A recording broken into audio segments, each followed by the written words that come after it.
Hello, people.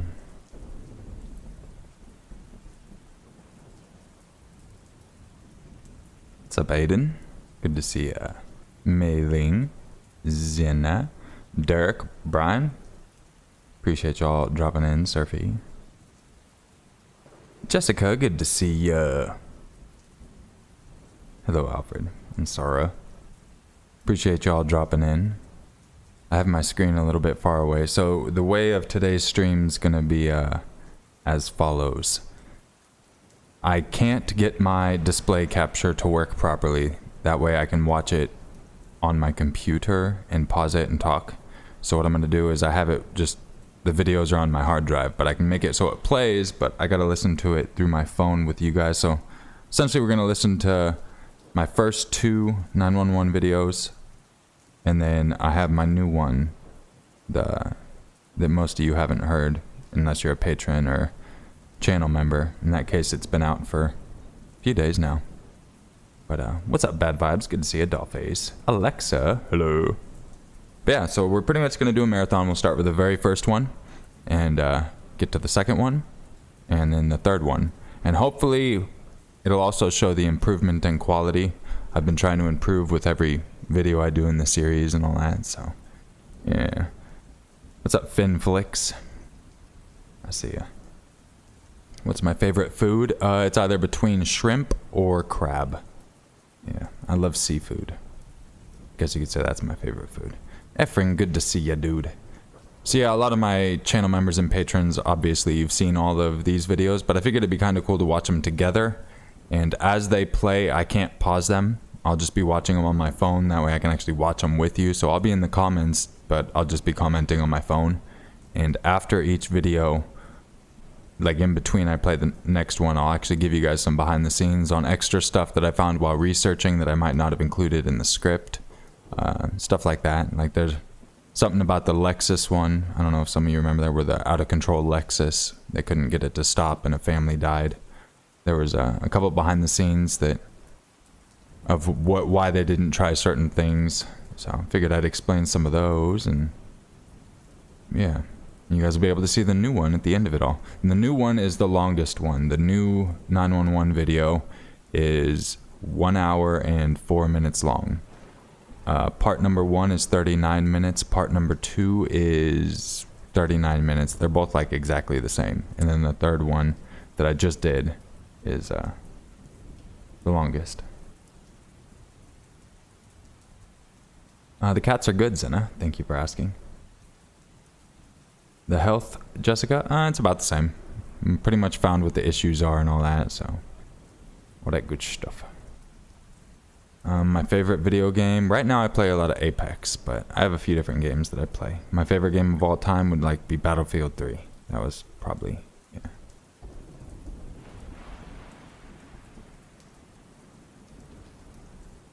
Oh, and the reason it's taken so long for me to go public with the other one is YouTube's pretty much kept triggering it. I spent probably like 60 to 80 hours making my most recent 911 video. The one that you guys will probably see for the first time today, unless you're a patron or a channel member. But I spent almost 2 full weeks, if you were to consider it like a full-time job, doing it. But I do it in spurts of like 12 hours straight, 16 hours straight, whenever I have time, because I work a full-time job. So the reason it hasn't gone is because YouTube keeps saying it's not suitable for advertisers. So I tried bleeping out the word sexual. The version you guys are going to hear today is the complete unedited version. It's going to say, I assume it's the word sexual and sexual assault that was triggering it, or the word rape, which I also edited out in the video. I hope they approve, as well as motherfucker and shit like that. The bleeping you hear in the curse words in this were actually done by the police and whatnot, so you guys will be getting like the raw, all that. But that's essentially the holdup, because it'd be cool to actually make a little bit of money for all the work that goes into these. So yeah, but I still want to share it, and regardless, after a while, if they still don't do it, I'll end up putting it up and just taking a hit as per usual. Thanks, YouTube. Okay, so I think without any further ado, I know a lot of you just are like, shit man, I just want to get to the final one. Well, the final one, I'm going to say, first one's 40 minutes. I'll probably talk I don't know, 20 minutes in between the next one. So there's an hour. The next one's 40 minutes talk, 20 minutes after that, 2 hours. So I'd say in about 2 hours from now, the newest one will be playing. But if you miss it, any of it, you're going to be missing it until it goes up on the channel. And I don't know when the hell that is. No problem, Alexa. Alexa says, thank you for all the hard work you put into your videos for us, your maker. No problem. Yeah, I'm super excited about the newest one. I put so much time into that one. Crazy. Happy birthday, Chris.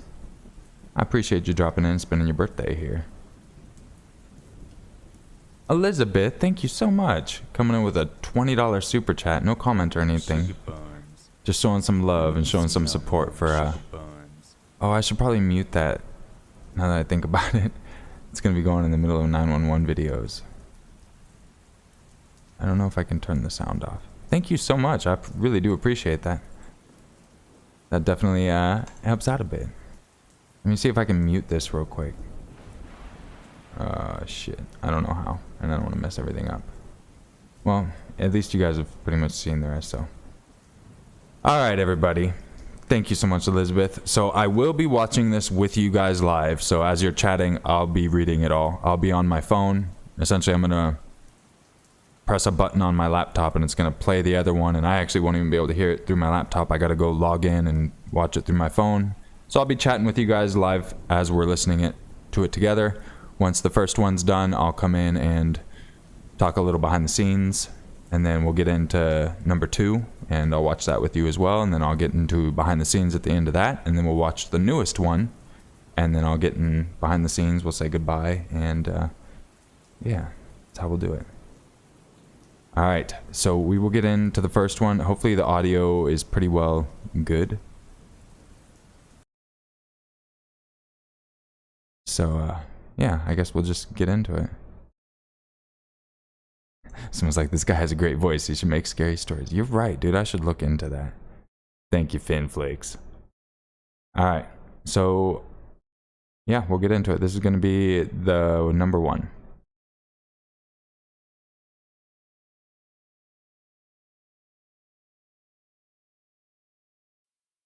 The following video may be disturbing to some viewers.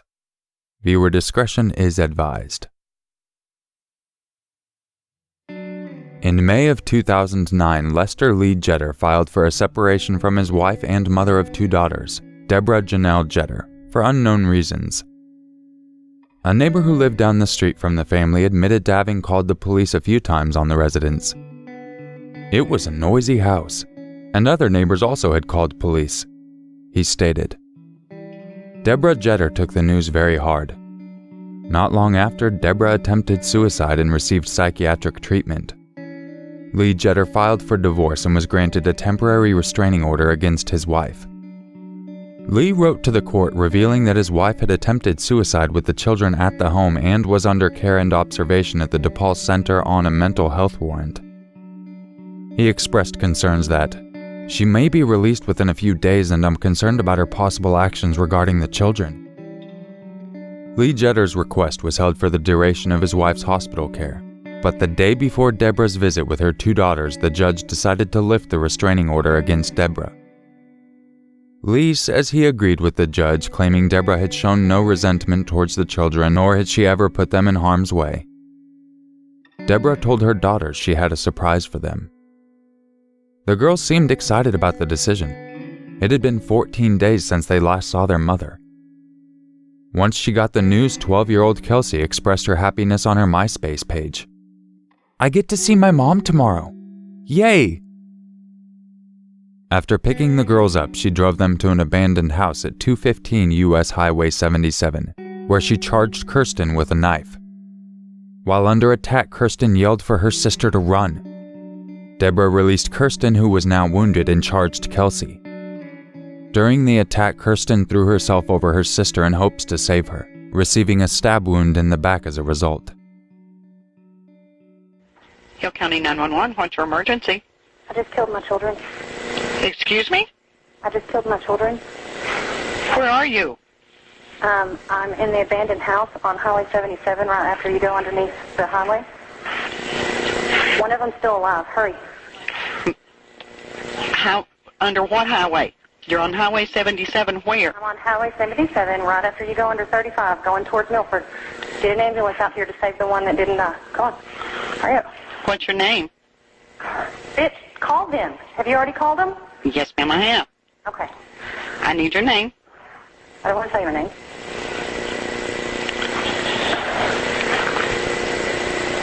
Hello? Hello? Are you still there? Yes, I'm still here.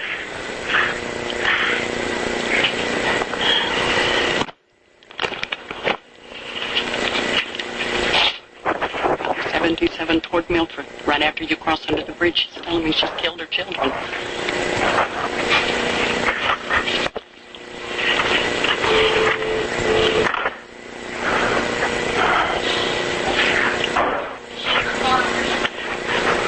Are you in your car?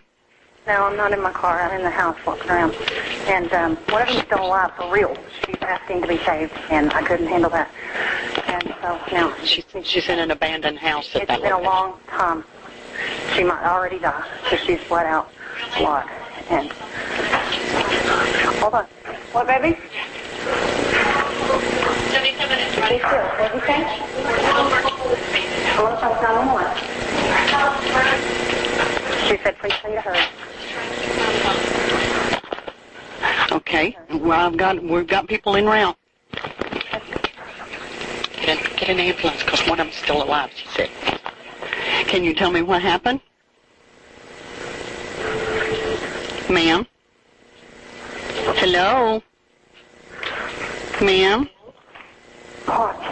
Can you tell me what happened? I can't get the door open.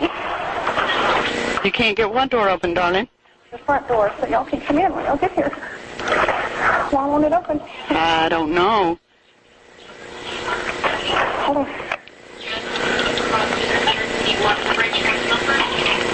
I don't see what one. Are you on the right-hand side of the road or the left-hand side of the road, sweetie? On the other sister's house. It's going to be in the know where it's at. Okay, they're coming. They're coming. I would just want to try to clarify exactly where they are. Can you tell me what happened? I don't want to say. I don't see any lights. They're not coming. Well, they're on their way. My partner's getting them to you just as quickly as she can. Okay. How many?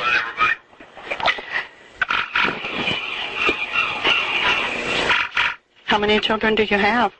Huh? Two. Two? One is dead. One of them is dead. She's dead, but the other one, she wants to be saved, and she needs to be saved, and I don't see any lights. Tell them to get the fuck out here. Honey, they're coming. They're coming.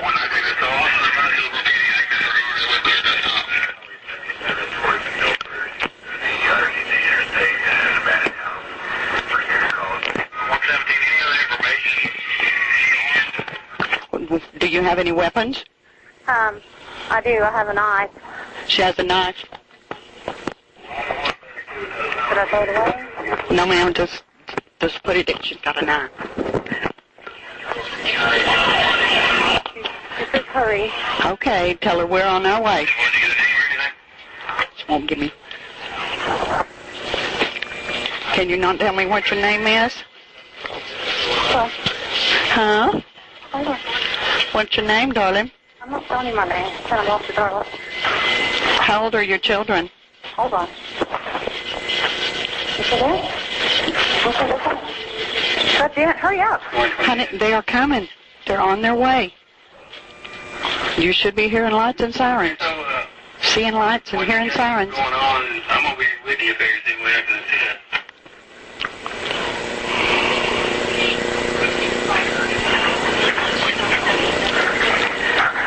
You said you crossed under the bridge that goes on 77 toward Milford. You crossed under the bridge to 35, and you're in an abandoned house. 6125 or so. Is that right? Yes, under 35. Cross under 35 on 77. The abandoned house up on the hill on the left. Hurry the fuck up. 106, that's all being route from Rubber's Bend. She says she's in the... 6125. She's in the abandoned house. It's at the house on the hill. Listen. Hold on, buddy.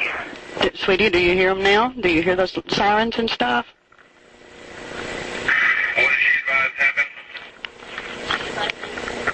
She's...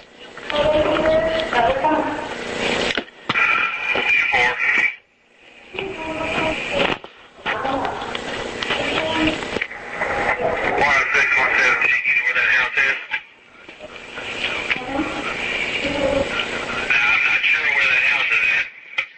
As soon as you cross under the bridge, Hunter, there's going to be an old gray house that's off to your left-hand side. It's going to be hard to see. It's almost covered by trees and stuff like that.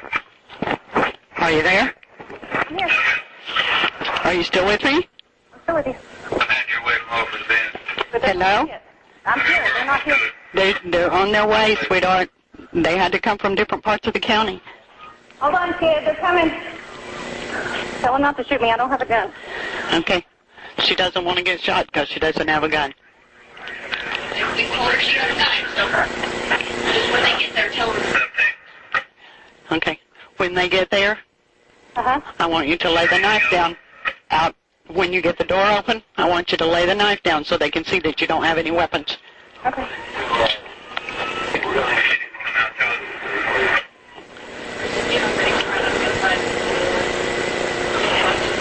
But they haven't told me to hurry.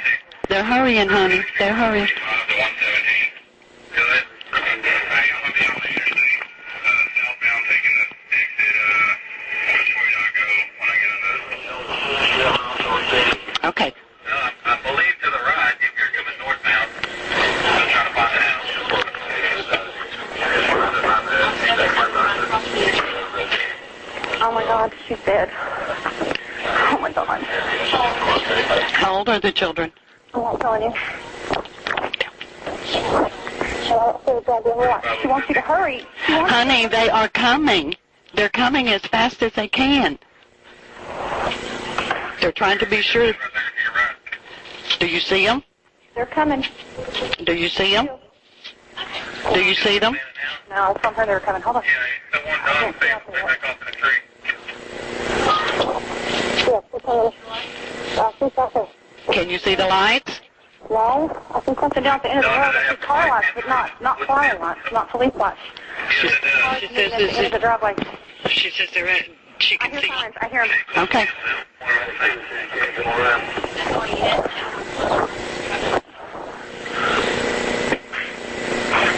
Do you see them? No, I don't see them. No possible, okay? Come out with our hands up. But I hear them. Okay. You There's need to. people coming up the driveway. I know. I understand that. I want. Driveway with my hands up. She stayed. By the house, both hands up, except for one, because I'm on the phone. They're coming. She's got her hands up except for the fact that the one that she's on the phone with. So she's out in the yard. She says she's out in the yard beside the house. Okay, goodbye. I see them. They're right here. Goodbye. All right. Bye.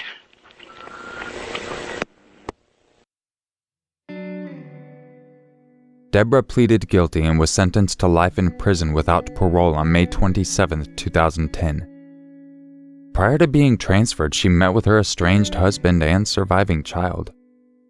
He said that she told him that she still hated him, but that she was sorry for everything that had happened. He said his daughter shared a few lighthearted moments with her mother during which they talked and laughed. Deborah stated that the reason she attacked their two young children was because she was heartbroken over the couple's separation and subsequent child custody fight. 25-year-old Beatriz Santora Silva breaks up with Daniel Sanchez, who is 31, on Thanksgiving 2012 after a physical fight. December 15, 2012. Daniel Sanchez and his ex-girlfriend Beatriz meet up to talk about Daniel paying her back for a loan she had given him. That ends in a physical fight and the police being called, with Beatriz saying she was also being held against her will. The following day, on December 16, 2012, Daniel was arrested. December 17, 2012. At 10 p.m. the day after being arrested, Daniel is released on bond and Beatriz is notified of his release. She is offered additional police protection. which she declines. The police advise her to go stay somewhere else since he knows where she is staying. She decides to stay where she is, at her sister and brother-in-law's house. December 18th, 2012. 6 hours after his release, at 4 a.m., Daniel shoots out the locks on the back door and enters the property. 911, what's the address of the emergency? 11464. I need you to say the address. I can't understand you. 11464 Hot Springs. Okay, repeat the address one more time to make sure I have it right. No.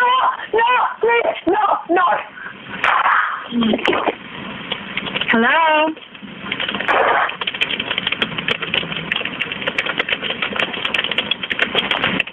Hello? Okay, this Hello? is 911. What's going on? I just shot everybody right now. You just shot everybody? Yeah. Okay, what is your name? Daniel Sanchez? Pablo Sanchez? Yeah. Okay, how many people did you shoot? 3. You shot who people? Who did you shoot? My ex-girlfriend, because she was cheating on me with Roy. Okay. And myself, I'm going to shoot myself right now. Pablo, I need you to stay on the phone with me, okay? Just wait until we get there. Pablo? Yeah. Okay, just stay with me, okay? Don't shoot yourself. Okay. Okay? Tell me exactly what happened. Like 6 months ago, I caught my girlfriend cheating on me. Uh-huh. And I told Roy to stop talking to her. Okay. And he wouldn't do it. He pressed charges on me kidnapping. I'm not on bond, but Okay. I want to do him, so. She pressed charges on you for kidnapping? Yeah. Okay. Yeah, for my girlfriend, too, so. Didn't know what she was doing. Okay, who else was there? What do you mean? Who else was there with you tonight? Right The now? other 2 people, do you know who they were? Her sister and her husband. Okay. Okay. Okay. How did you get there? Driving? You drove there? Yeah. Okay. Are you there by yourself? Yeah. Okay. Okay, what room are you in right now? Pablo? Pablo? Hello? I think he just shot himself.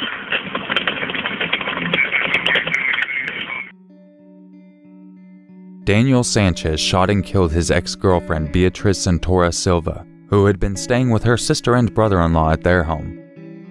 Daniel also shot and killed the couple, Maria Santora Silva, age 22, and Max Aguirre Ojeda, aged 32, before turning the gun on himself and killing himself like the bitch he was. A neighbor heard the sounds of what she thought was a cat in her trash can. After moving several bags, she spotted a baby. Being too short to safely retrieve the newborn, she went to her neighbor for help. The neighbor, Robert Englert, was able to safely remove the baby from the trash can. 911, what's the address of the emergency? Yes, there's a baby in our garbage can. And I thought it was a cat. I was outside just a minute ago. And I got my mother-in-law to come out and we lifted the trash bags off and there's a baby in the garbage can. Is it alive? Yes, Okay. Is it breathing? I think so because he sounds like a cat in distress. And I don't know how to get him out. Neither one of us are tall enough, and if we tip it, the trash is going to go over on top of him. Okay, just stay on the phone with me.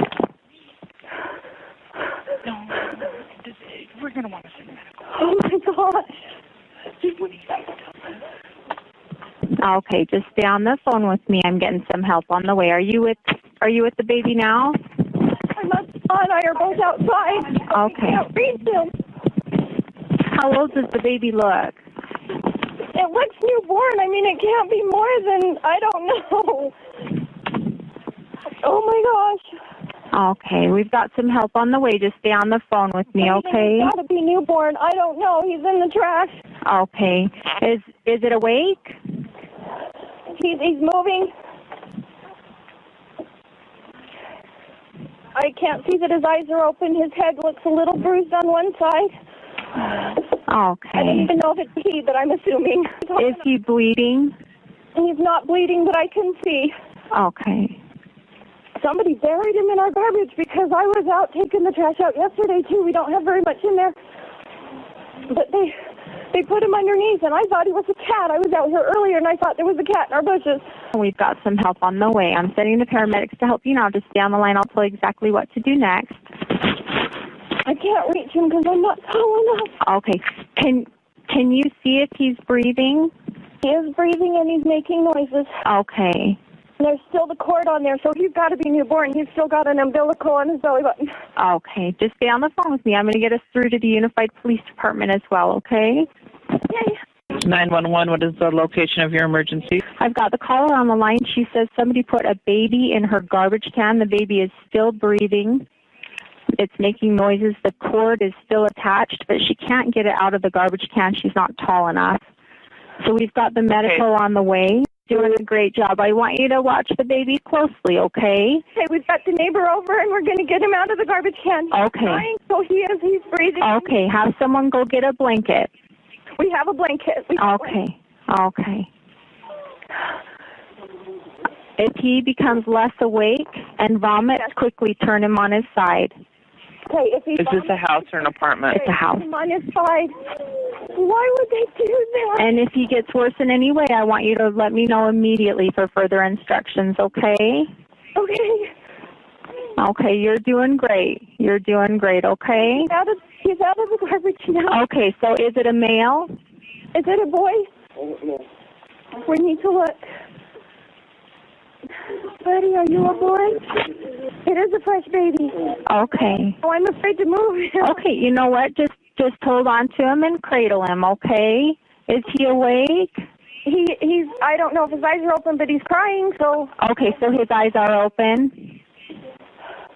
I'm on the phone with him now. His eyes are not open. Okay. He's brand new. They're sending the paramedics. There they are. Are they arriving now? I can hear sirens, so hopefully. Okay. Okay, just stay on the phone with me, all right? I'm here. You're doing great. And let me know if the baby, are you guys standing outside with the baby right now? Yes, our neighbor has him. Okay. Too far away from the house because I'm on a cordless, so. Okay. Is he bleeding from the umbilical cord? There's no blood coming off the umbilical cord. Okay. It's long. I mean, whoever did it left a good 8 to 10 inches of umbilical. Okay. And there's no blood? There's no blood that I can see, and whoever it is covered him up with the trash. Okay. So we were in there for a while. Morning, I came out at 6 o'clock when my husband went to work, and I heard something that I thought was a cat in distress, and I couldn't find him because it was still dark. And then when I looked in the garbage, I'm blind in one eye, and so I saw something that looked like a paw, so I went in and I got my mother-in-law to help, and when we took the bag of trash off the top, it was the baby. Oh, I'm so glad you checked. I'm glad you checked. You're doing a great job. Okay, they're here. They're with you right now? They're pulling up as we speak. Okay, just let me know when they're right with you, okay? Okay. I can't believe anybody would do this. I know. I'm going to hang up with you guys. All right, thanks. I'm just going to stay on the phone with you until they're right with you and the baby, okay? Okay. They're out. Someone put a baby in our garbage can. They're here. Okay, I'll go ahead and let you go. Thank you. Thanks. Bye-bye. An investigation by the Unified Police Department discovered that the caller's neighbor, Alicia Englert, Robert's daughter, was the baby's birth mother. The baby girl was born on August 24th. Alicia gave birth in the bathroom inside the house she lived in with her family around midnight. After wrapping the infant in a towel, she left it on the floor in the basement bathroom. She then left for work the following day, leaving the baby alone without ever caring to the baby. She came back that night, leaving the infant on the floor. The next morning, she put the baby in her neighbor's trash can just before 6 a.m. She told investigators that her family, friends, and coworkers didn't know that she was pregnant, and she didn't know who the father was. Fearing her parents would freak out if they found out she was pregnant and delivered a baby, she decided to put the baby in the neighbor's trash can. Authorities said Englert discarded the baby in the hopes that it would die and solve her problems. It was initially unclear whether the baby would survive. Doctors at the hospital said the baby was in severely critical condition with a very low core body temperature, was covered in feces, and exhibited depressed responsiveness. The baby was transferred to a children's medical care center where the doctors indicated that the infant was suffering from hypothermia, a bleeding disorder, severe respiratory distress, blood-borne infection, and cardiovascular insufficiency requiring mechanical ventilation. Doctors were able to stabilize the baby's condition and she was discharged from the hospital after several days. Alicia Englert was charged with the attempted murder of an infant. She was found mentally incompetent to face the charges in February 2015. She had posted bail and has been out ever since.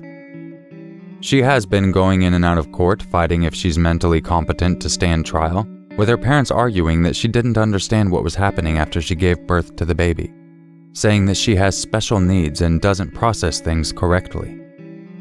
She was also granted a 90-minute goodbye visit with the infant.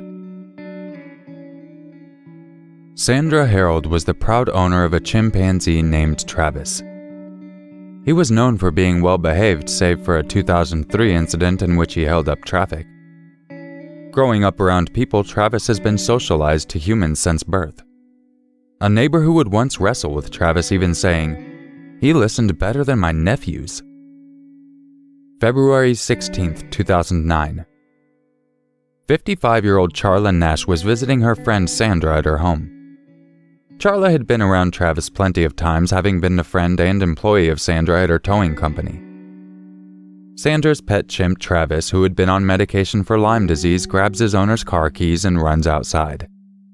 Charla, wanting to help her friend get her pet back inside, grabs Travis's favorite toy, a Tickle Me Elmo. Travis attacked her immediately. Sandra, then 70 years old, attempted to try to stop the attack by hitting Travis with a shovel and stabbing him with a knife. This only made him angrier. Stand for 911, where's your emergency? Oh, this is Sandy. 231 Rock Rimmon Road. What's the problem? Send the police. Send the police. What's the problem there? The chimp killed my friend.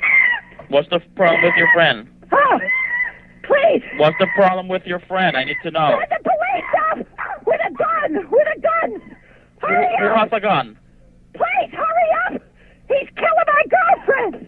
What is the problem? He's killing my friend. Who's killing your friend? My chimpanzee. Oh, your chimpanzee is killing your friend. Yes. He ripped her apart. Hurry up. With a gun. Hurry up, please. There's someone on the way. With guns, please. You shoot him. What is the monkey doing? Tell me what the monkey's... He ripped her face off. He ripped her face off? He's trying to attack me. Please, Okay, hurry. I need you to calm down a little bit. They're on the way. Can you put yourself away? I don't want the monkey attacking you. Please, hurry up. Listen to me. They're on the way, ma'am. Guns. They gotta shoot him, please. Please, hurry. You're there with your friend. I need you to help your friend. Can you go help your friend? I can't. He tried to attack me now. Is he still there with your friend? Yes. Okay, so then back off. Then don't get any closer, okay? They're already on the way. Please. If the monkey moves away from your friend, let me know, okay? So we could try to help your friend. No, I can't. She's dead. She's dead. Why are you saying that she's dead? She's dead. He ripped her apart. He ripped what apart? Her face? Everything. He ripped her apart? Listen, I think I'm gonna pass out. No, just breathe, okay? I'm gonna stay with you on the phone until they get there. Listen to me. Please hurry. Please hurry. Oh my God. They gotta have their guns out. They gotta have their guns out. Listen to me. Oh my God. Is this your monkey or whose monkey is it? It's your monkey. No, It's mine. How do you know how big is he? How many pounds? 200 pounds. 400? 200. 200 pounds? Listen to me, please. Where are they? Where are they? And he's a chimp, correct? Yes. Where are they? They're going your way. They're going as fast as they can your way, okay? Please go faster. Please, Derek. Please. Is the monkey still by your friend, or can you get close to your friend? He's eating her. Please. God, oh, please. Okay, I need you to calm down for me. I know it's hard, okay? I know it's hard. But they're going as fast as they can your way, okay? Oh, my God. Please hurry. Please. They tell them they got to shoot him because I tried stabbing him, and he's not, and it made him worse. Okay, Sandra. Have them shoot him. They will. Sandra, I already have the fire department close by, okay? So as soon as the police gets there, the fire department's going to move in, okay? The fire department can't move in yet, but as soon as the police officers show up... Please tell them. Shoot him because he's going to try to attack me now. Just breathe, Sandra. Shoot him! Shoot him! Sandra, stay in your car. Shoot him! Sandra, I need you to stay in your car. Shoot him, please. I tried stabbing him, and he's hurt now, too. So he's going to attack anybody. I can't get out of this car. Lock your doors on your car and stay there with me. It don't matter. It don't matter. It don't matter. He will rip the doors wide Sandra, open. just do what I'm telling you to. Stay in the car. The police officers will handle it. Please tell him to shoot him. Please tell him. Please tell him to kill him, please. They did, Sandra. They're shooting at him already, okay? But he's not dead. I know. They will continue until he's dead, okay? I just need you to stay on the phone with me and breathe. He's not dead. He's not dead. He's not dead. Oh, God. Oh, God. Emergency medical services waited for the police before approaching the house. When the police car arrived, Travis tried to open the locked passenger door and smashed a side mirror. He then went to the driver's door and opened it, at which point the officer shot him several times. Travis ran back to the house where he was found dead next to his cage. Within the following 72 hours, Nash underwent more than 7 hours of surgery on her face and hands by 4 teams of surgeons. The hospital even provided counseling to its staff members who initially treated her due to the extraordinary nature of her wounds. She lost her hands, having every finger ripped off of her, nose, eyes, lips, and mid-face bone structure, and received significant brain tissue injuries. Doctors were able to reattach her jaw, but sadly announced that Nash would be blind for life. Her injuries made her a possible candidate for an experimental face transplant surgery, and she received a donated face and hands. Though the hand transplant was initially a success, Nash developed pneumonia shortly thereafter, and doctors were forced to remove her newly transplanted hands due to the infection. Travis's head was tested for rabies. The results came back negative, though they did find traces of the Xanax prescribed to him. In March 2009, an attorney for Charla Nash's family filed a $50 million lawsuit against Sandra Harold. In November 2012, Nash reached a settlement with the Harold's estate and received approximately $4 million. Sandra passed away in May of 2010. Audie Sanchez had a long history of mental illness. For half a decade, she was in and out of hospitals and was diagnosed with multiple forms of psychosis. 2006 is when Audie first tried drugs. That is when the voices started. Her drug use resulted in her moving to Austin, where she was hospitalized again and diagnosed with psychosis.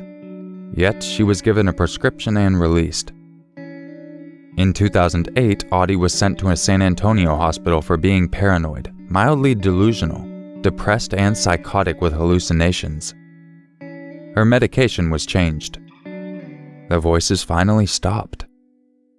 Yet, the price of her medication resulted in her stopping them. Not long after coming off the medication, Audie got pregnant. While pregnant, she saw a counselor for depression, yet declined any medications. After her baby Scott was born, she slipped further into depression and the voices began again. July 20th, 2009, Audie was taken by emergency services to Metropolitan Methodist Hospital. Audie was suffering from auditory and visual hallucinations as well as delusions. Audie asked to be admitted to the hospital's 31-bed inpatient psychiatric unit in regards to the voices she heard and because her baby Scott's face was changing. Instead, she was discharged to the care of her sister. From there, her feeling of paranoia increased. Audie brought her son to her sister when she wasn't feeling right. After her sister thought she was fine, the baby was returned. While the rest of the family slept, Audie started to listen to the voices. She killed and dismembered Scotty. Her sister woke to the screaming. Oh my God. San Antonio Fire and EMS, how can we help you? I needed ambulance at 351 Wayside Drive. 351 Wayside?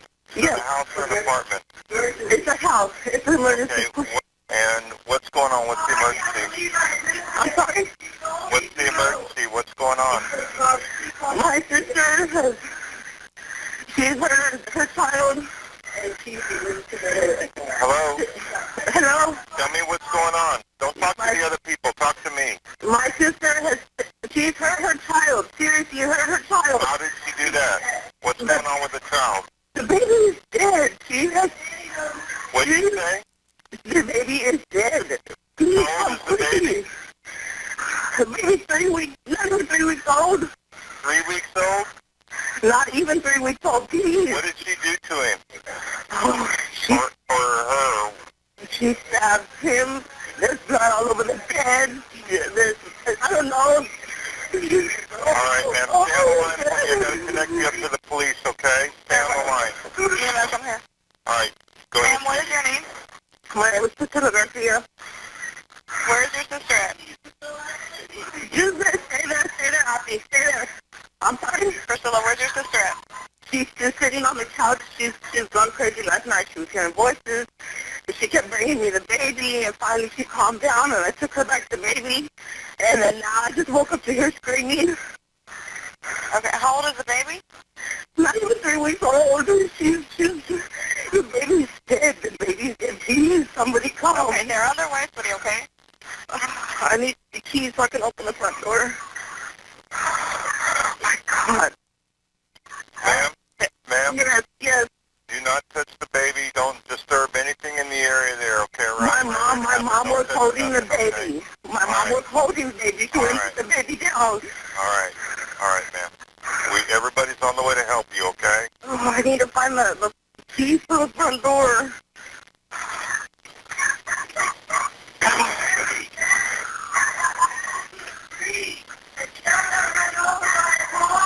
No, Auntie, nobody's dead. It's okay, baby. Just stay right there. Is that your sister?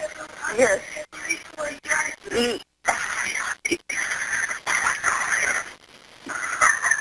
Oh my God, I can't believe it.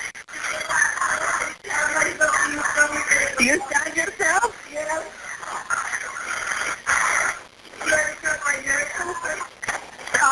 Sister, I told you to come to me.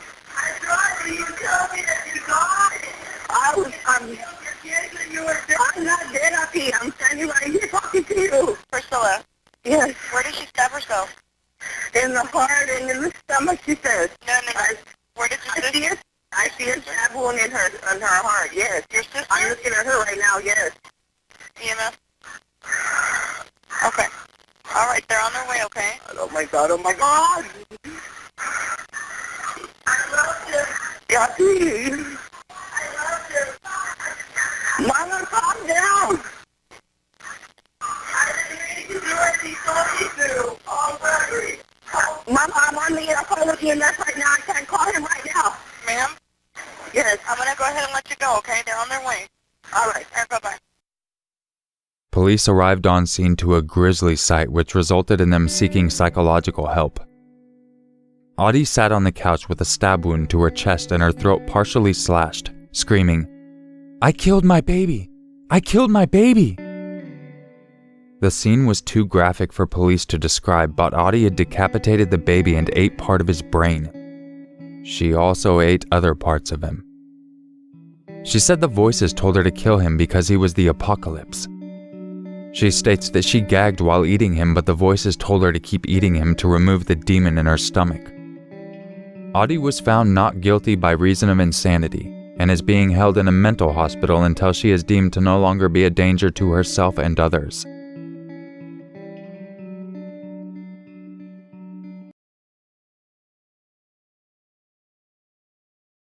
Yeah, that last one that you guys just heard, that's definitely one of the craziest and saddest ones I've come across. Actually, I don't even think the new video you guys will hear at the end come near that one. But I did have a couple things that I was going to add to. In the very first one, the number 5, the very first one you guys heard, I mispronounced that name. It's supposed to be pronounced Jeter, but I kept saying Jetter. So, my bad on that. And the one after that, there was a long feud with Pablo and the victim. Like they had a really toxic relationship. So there was a lot of in between I didn't include, because in these ones I try to condense it and give you more of just the pertinent information. But yeah, they were supposed to have a meeting in a parking lot, and then there was a dispute there, and then that's when she ended up filing kidnapping charges on him because she was saying she was held against her will, and then there's dispute that she wasn't. But I kind of left all that out and just tried to stick with the facts because I try to avoid hearsay. And yes, all these calls are real. I make sure I go through and I get multiple different news sources and all that I find the information, I give it to you guys. Number 3, where they found the infant in the trash can. The visit that she got with the baby was more for the father of Alicia, the one who put it in there, because the family legitimately didn't know she was pregnant. She had the baby downstairs alone, like I had said in the video, and she put the baby in the trash can in the early morning, and the lady that found him had went out on the steps earlier that morning and heard a sound coming from a trash can, but she thought it was a cat, so she didn't do anything about it. And it was later that afternoon she heard it again, and then that's when she went and actually checked. Otherwise, they could have found the baby even earlier. Fortunately, the baby lived, obviously. I think I said that in there, so. The chimp one, the reason the operators were so short in the beginning when they heard all the chimp sounds and all that is they actually thought the call was a prank for the first while.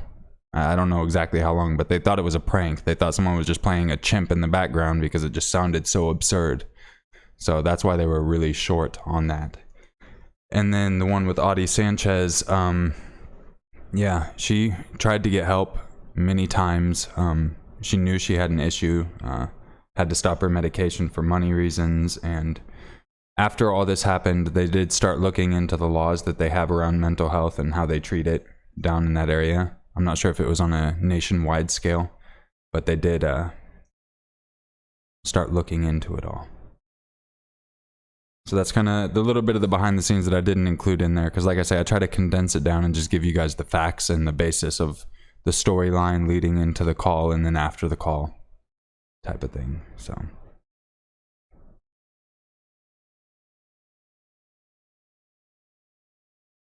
and I appreciate everyone dropping in and watching these. For those that don't know what's going on, we're watching the first 2 911 videos I did. The next one's going to be the second one. And then after that one, I will have the newest one, which many of you have not heard unless you're a patron or a channel member. And then it's been out for 4 days, something like that, for all them. So, and this stream will not be made public once it's done. Someone asked about that, but it's not going to be public. This is just a you're here, you see it type of thing. I've wanted to do one of these marathons for a while. So, yeah. So here in a second, we'll go ahead and get into the next one, and then I'll give you guys the updates and whatnot. Mr. House, I'm speaking live, my friend. The way I have to do this, because I couldn't get my program to work properly, like what I wanted to do is just be playing it on my laptop and be able to pause it whenever I want, and you guys just see what the screen of my laptop. For whatever reason, it's just showing up as a black screen. So I'm essentially having the program just read the raw file. So once I click a button, it starts playing it, and I actually can't even hear it through my laptop. So I'm watching it on my phone with you guys real time. And, well, actually on a delay, because you guys are on a delay. By the time you hear this, I'm already on to the next few sentences. But, I can't pause that either, so that's why I'm letting it play all the way through and then giving the minor updates at the end and all that. So once I click play, that's it. Like this next one, as soon as I turn it on, that's going to be 39 minutes until I get back on the mic and I'm live. But I am live in between, and I'm also live in the chat. I'm watching it with you guys. It's just the method I had to do it. Sorry about that. But I do appreciate you all checking this out. Zan says, we're winding this stream. Yes, and that's a good thing. This video will not be public, but it will be unlisted, meaning if you save the URL, you can come back and watch it later. Pro tip. But you won't be able to find it from my channel. You won't be able to click on my channel and find this, so yeah. I can't read your name. Is that Rumi? About that life? Raimi? I have my screen really far away. I see you, dude. Appreciate you dropping in. Thank you, Cheryl. I appreciate that. And everyone who's been sending some love, I really do appreciate that. I try to acknowledge as many people as I can in chat at the same time, but... Yes, Ali, this is the person who told the story about his daughter. Yeah. And some people are fucking horrible. But I'll probably end up sharing it again in the future. Probably not a different version. I think the last version came out a lot better. It's just one I had always wanted to redo because the first one I did, I recorded on my cell phone. So I wanted to do it with an actual microphone. But I do like sharing the story once a year, at least, to raise awareness, because there's a lot of people that don't hear about things.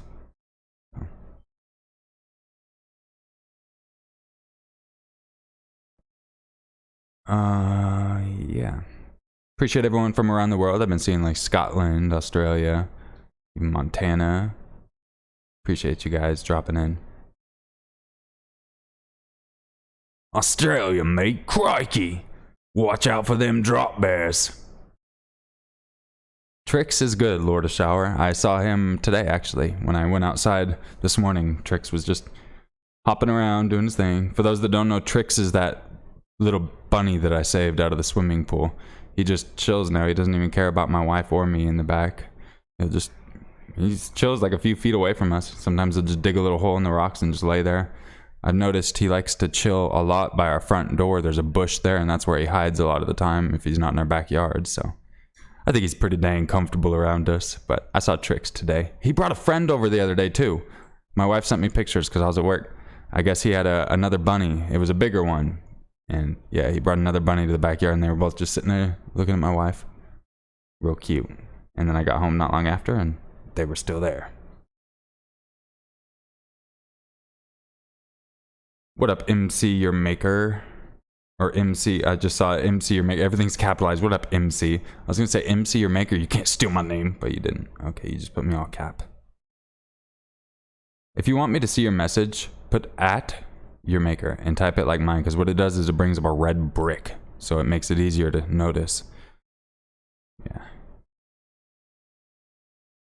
What's up, Rosie? Good to see you. Glad you made it here. Alright, I think we should go ahead and get into the next one. That way we can get you guys a little bit closer to the newest one, because I know a lot of you are just anxiously awaiting that one. And like I said, as we go, you're going to see progress in the quality. That's been my goal, is get better with each one. And there's been a lot of people leaving comments, and I try to take them to heart. So this next one, you will notice there's actually text for the 911 calls as well. You'll also notice that not all of the text lines up when we get to John's call. Fun fact, John actually, I reached out to him about his 911 call, letting him know I was featuring it. And he actually commented in my 911 video. That's his pinned comment, responding about a lot of the stuff. And he's also got his own YouTube channel and all that. So once we get there, it looks like the text gets off a little bit, but that's just another improvement you'll see in my newest one. And hopefully you all enjoy it. Mr. House, welcome to the membership club, dude. Enjoy those new emotes. Click that emote button. You got my cat, Thumper. That's his face. You got a picture of me dancing. It's not my body. I just put it on some body, but it's my face. And you got your heart and all that good stuff, all your hype emotes. Appreciate you, dude. And after this video, you will be able to go, well, you could actually end the stream right now and go watch the newest 911 video, because it's been up for all you guys for a while. So just go check the community tab and you can watch that if you want, dude. Arsenal Football says, I love you more than Miss Nightmare. that's mean. It's not a competition, my dude. Everyone's got their own personal preferences. There's some that think I'm horrible. And that's just the way life goes. So I really don't care. 'Tis life. Why would you just comment that, Dimitri? That's so... It almost seems like there's no intro to that. It's just like super... I don't know.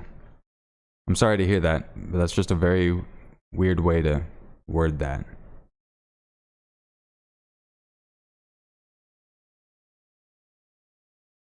Maybe you're from a different country and don't know English as well. That's what I'm assuming. I'm really sorry to hear that, dude.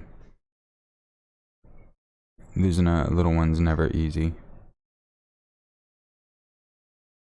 Oh, welcome, Jennifer Lockhart, to the membership squad. Enjoy those emotes, as well as your soon-to-be early access, and we'll be doing a lot more streams. Like I said, I'm going to be quitting my job here soon, so I can actually put more time into everybody. So we'll be doing a lot more private streams and a lot more content, all that good stuff. Yeah, and I'm sorry it's taken so long from my last video. Like, I think a lot of people don't know how long these 911 videos take to do. And my most recent one, like I said, like there's 60 to 80 hours at least into that video. And while you're working a full-time job trying to find that much time to get everything done, it gets rough. So I apologize, but a lot of people say quality over quantity. But it seems like when I try to do quality over quantity, a lot of people bitch because there's a lack of content. So I got to find a happy medium. But I do apologize, and yeah, you'll see the new video today at least. Those members can go watch it any second. They could click off the stream right now and go watch that. And if you're a patron as well, you can go watch it too. Yeah. Alright, everybody. I'm going to go ahead and get into number 2 right now. So, let's get into it. The following video may be disturbing to some viewers. Viewer discretion is advised. At 7:30 a.m., a 12-year-old Arizona boy was home alone when 2 men started to knock on his front door. He didn't answer it. Not long after, the boy then noticed the men made their way to his back door and started kicking it in. He quickly grabs the phone and runs to hide in a closet and calls 911. They're trying to break down the door right now. They're trying to get in the house right now? Yes, I can hear them. They're like banging on the door, trying to get in. Okay, and is it on just your back door in your backyard? Ma'am, is it in your backyard? Yes. Okay, can you see them? Ma'am, can you see them? Yes, I can. Okay. Do you see any weapons? What are they trying, kicking in the door? I don't know. Okay, ma'am, I need you to speak. I know it's hard, but are they trying to kick in the door or just trying to get the door open? I don't know. Okay, then how do you know I think they might be inside. Do you hear them in the house? Do you hear them in the house? Where do you hear them? What can you hear them? Okay, don't worry, we have officers on the way. Ma'am, does it still sound like they're in the bedroom with you? No. Okay. Okay, sounds like they're in the kitchen? Okay. But it did sound like 2 of them? Yes. Okay. Do you have any weapons in the home they could have access to? No.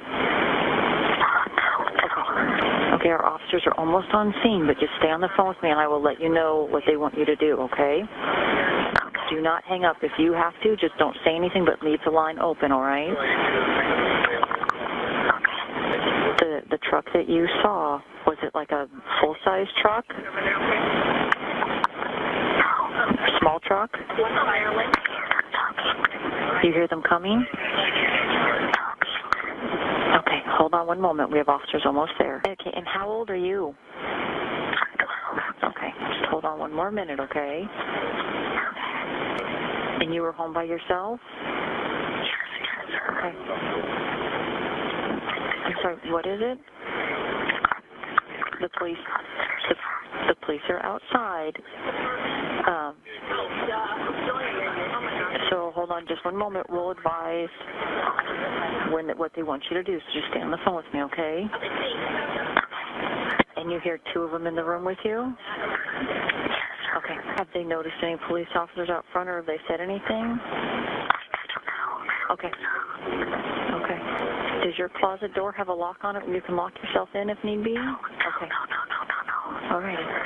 Do you have any older brothers or sisters that are going to be home? Okay. Okay. Just making sure. People hurt me. Did they open the door? They opened the door and saw you? Yes, they saw me. Okay. Okay. Well, did they leave? Oh my God, I don't know what to do. Okay. Just stay on the phone with me. The officers see him. Do not hang up. You stay on the phone with me, okay? Okay. Are you in your bedroom or are you still in the closet? I'm still in the closet. Okay. Okay. The officers do see him. I want you to stay right where you are. I will let you know when the officers, what they want you to do, okay? Okay. We have officers that are chasing down the guys that were in your house, but we're going to get somebody to you as soon as absolutely possible. You stay on the phone with me, okay? Okay. When the attackers opened the closet and saw the boy, they panicked and ran out of the house. By the time they had left the boy's home, police were on scene. One of the men was arrested at the scene. The other man was arrested in a backyard several houses down after being tracked down by a police canine. According to the Scottsdale Police Department, Robbie J. Johnson Jr., 36, and Cole Austin Llewellyn, 31, were arrested and charged with multiple felonies. Both men had previous criminal records. Llewellyn had minor injuries after meeting the police canine. The boy was not harmed. August 28, 2009. California Highway Patrol Officer Mark Saylor was driving his loaner Lexus ES350 while his personal Lexus was being serviced. In the car, he had his wife Cleove, aged 45, his brother-in-law Chris, aged 38, and his daughter Mahala, aged 13. When they started heading northbound on 125, the Lexus's accelerator stuck and the brakes wouldn't work. 911 emergency, what are you reporting? Yeah, we're in a Lexus. I'm sorry, your cell phone's cutting out. We're going north 125. Mm-hmm. And our accelerator's stuck. I'm sorry? Our accelerator's stuck. We're on 125 and we're in break. Okay, northbound 125, where are you passing? We are passing, where are we passing? We're going 120, Mission Gorge. We're in trouble. We can't, there's no break. Okay. Gorge, end freeway, half mile. Okay, and you don't have the ability to, like, turn the vehicle off or anything? We're approaching an intersection. We're approaching an intersection. Okay. We're approaching an intersection. Hold on. Pray. Okay. Oh, shoot. Oh. Okay. Hello?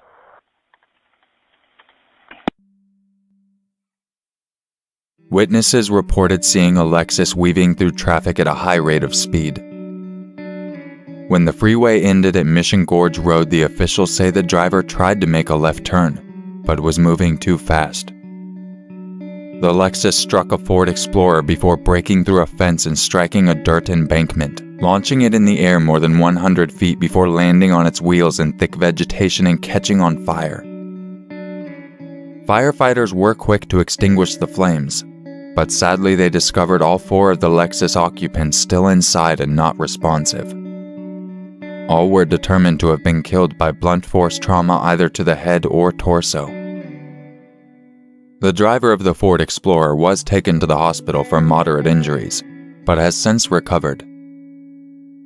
In 2010, the parents of both the officer and his wife accepted a $10 million payout from Toyota.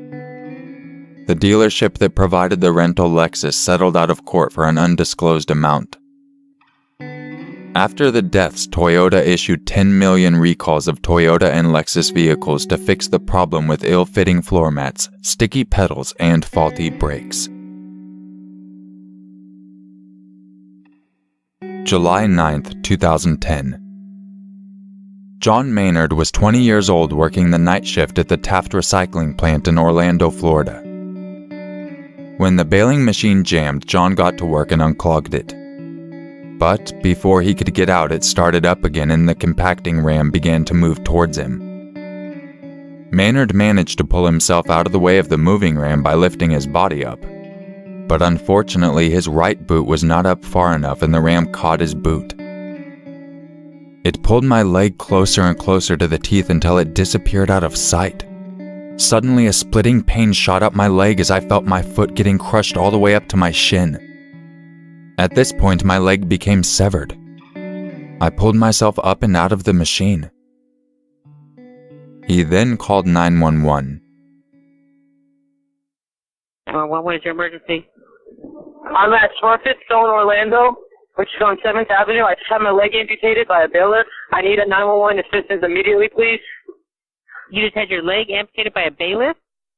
Yes, ma'am. It is not a joke. I'm gonna die. I'm gonna bleed to death, I'm afraid. Please. Where are you? Where are you again? Tell me where you are. Smurfit Stone. Smurfit Stone.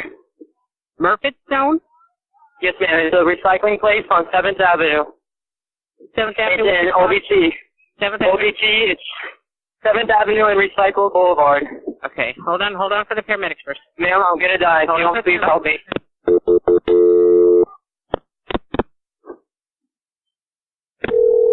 Spell the name of that company. I'm trying to find an address for them. It's Smurfit, S-M-U-R-F-I-T. Stone, S-E-O-N-E. Hello, this fire department. What's the address of the emergency, 43. sir? We're trying to find it. Spell that company again. My leg I has been amputated by a baler. I'm sorry, sir. I didn't hear you. What was it? My leg has been amputated by a baler. Sir? On a baler. And where are you located at, sir? Smurfit Stone, 7th Avenue and Recycle Boulevard.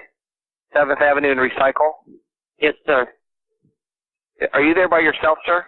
No, sir, I'm not, but no one's hearing me. And I'm really losing blood, sir. I'm going to die. All right, sir. You're at Recycle Center Drive? Yes, sir. Okay.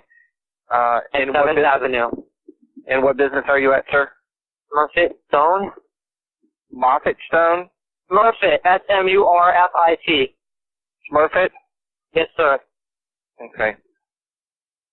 And do you have anything there you can control the bleeding with, sir? Sir, I have nothing, sir. Okay. What's the phone number you're calling from, sir? My cell phone, 407. Okay. Is your leg, are you or your leg still stuck in the machine, sir? I am out. My leg is down in there. It was at my ankle, sir. Okay. Is it above the knee, below the knee? Below the knee. It was at my ankle, sir. Okay. And how old are you, sir? I'm 20, sir. 20. Yeah. We're is coming there people on the way? Yeah, they're on the way, sir, but do you have anything at all you can use to control the bleeding, even if you have to take your shirt off? I have my jeans wrapped up around it, sir. Okay. You don't have it tied as a tourniquet. You just have, you're holding pressure to it, right? Right. Okay. We're coming as fast as we can. I'm going to stay on the phone with you, sir. Sir, I think I'm going to pass out. Okay. Could you please do me a favor? If I give you a phone number, can you call my mother? What is that number, sir? 407. I'm sorry. That's my cell phone. Can you please tell her I said I love her? I'm not going to die on her, but I love her anyways. Can you please tell her that? Yeah, we're coming, sir. You're not, and everything's going to be alright. Everything's going to be okay, okay? We're around also, Yeah, so you're also around? Yes. Okay, we're coming as fast as we can. I want you to control the bleeding, sir, with your one hand, okay? Yes, sir. I'm controlling it, sir. Okay. Where on the property is this machine located? When you come in, you're going to go straight. You're going to see a building, but you keep going, you're going to see a big blue baler. Sir, I'm in the middle of that baler. I'm not moving. Okay. Sir, how much blood do I have to lose before I die? I don't know, sir, but that's fine. Just hold that shirt. Just continue to hold that shirt on there. Sir, I'm going to die. No, you're not, sir. My mother is going to... I'm not going to die from this. My mother is going to kill me. Okay. We're coming, sir. We're coming. Have you called my mother? I haven't called her, sir. We will call her. Okay, thank you very much. We're coming Can I ask if anybody else has called in from this location? Because I'm just curious if any of my coworkers have called. I don't see any other calls, sir. That's great. I love these guys. Okay. Sir? Yeah, I'm here, sir. What is your name? My name's Chef, sir. I love you, dude. Okay, we're coming as fast as we can. Sir, we're coming as fast as we can. Just keep talking to me and use your other hand to continue to control that bleeding, okay? Can you please pray with me? Can you please pray with me? Okay, go ahead, sir. Dear Lord Jesus, Lord, I bring you all my sins I've ever committed, Lord. And I love you so much. Please don't let me die, but if I do die, Lord, please let me go to the good place. I know I've done so much shit in my life, Lord. I've done so much, but Lord, please just let me be okay. And if I'm not okay, let me live in heaven with you. Please be with my mother, keep her strong, because I know she's not going to be happy. God, please let me get through this. Sir, I don't hear an ambulance or anything. They're coming as fast as they can, sir. Are you sure you have the right address? It's in Orlando. It's off of OVC in that area? Yeah, you're down off of Land Street Road, Matt. Yes, sir. Okay, we're coming as fast as we can, sir. We're coming as fast as we can. Are they gonna have painkiller for me? Sir, yeah, if you're gonna need it, they're gonna give you whatever you need, sir. Okay. Sir, I think I'm gonna throw up. SD, we're on scene. Okay. You're on the scene, SO? Yes. Okay. Please don't let me die. Well, you're not gonna die, sir. How are you doing with your with the control and the bleeding? It's pretty much stopped, but I don't know how much longer I can keep my hands up, sir. Well, that's fine. I understand because you're probably feeling faint, right? Yes, sir. Okay. Well, that's why I want you to continue to talk to me. Okay. That'll take your mind off of it. Now? They're coming. They're just around the corner from you. Okay. What I want you to do is I want you to continue to hold that pressure on there, even though you said the bleeding has stopped. Okay. Sir? Yes, sir. Forgot about my dad. My dad, my stepdad, he adopted me. Mm-hmm. Please tell him I love him too. Yes, sir. What is your name? My name is John. John? Yeah, John Maynard. Maynard. Okay. So I'm gonna get so fucking fired. FD, sir, FD, yes, sir? I hate to interrupt. The sheriff's office, we can't find him in the recycle center. Whereabout are you? Okay, he said he's all the way in the back behind. Sir, John, you're right. You're behind the building at the big blue machine, right? I'm in the blue machine, yes, sir. Did you copy that, SO? Yeah, right behind the building. Okay. Near a big blue machine. Big blue machine, yes. It has sails all around it, maybe a forklift out front. I don't know. Mm-hmm. Pretty gruesome in here, I'm not gonna lie to you. Yeah. No, I understand. The police are there now looking for you, okay? Sir, I'm gonna pass out. Okay, no, I want you to keep talking to me. You're gonna be fine. Hello? They're coming, John. John, they're coming.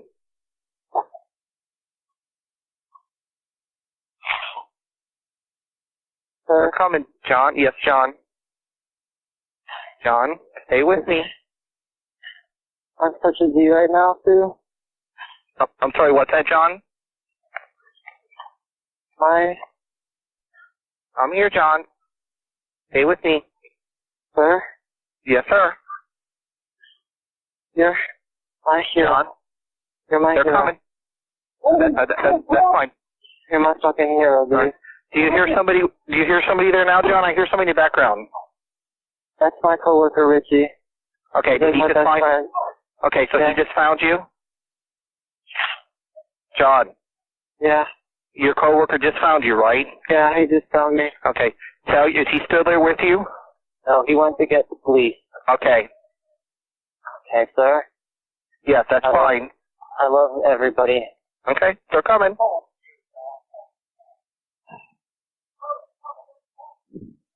They're coming as fast as they can. John, you're going to be okay. We're going to help you. They're coming. John, they're coming as fast as they can.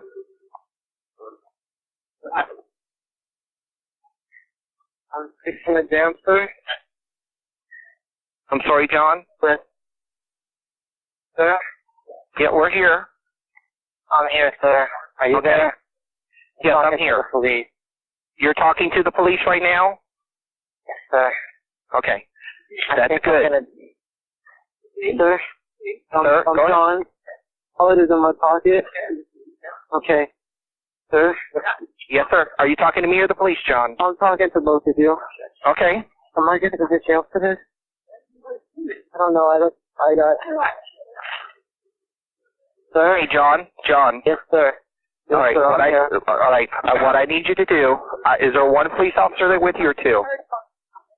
What? Is there one police officer or two there? How many police officers are there? This is a bailing machine, sir. I'm on the phone. Yes, sir. Okay, sir. He's telling me I can hang up with you now. You're gonna hang up with me? Okay. Yeah, he's telling me. All right. We can disconnect now, sir. All right, John. They're gonna take good care of you. Okay. Can you? Yeah, I will take care of calling your mother. I'm gonna write you a letter and send you flowers. Okay, John. I'm gonna take care to call your mother. Okay. Sir, actually, It might be smarter to call my dad because my mom will probably pass out. Okay. What is your dad's phone number? Okay, I'm gonna hang up with you. Sorry. Can you call my mom? Sorry, I gotta go. Okay, that's fine. John, what's your dad's name?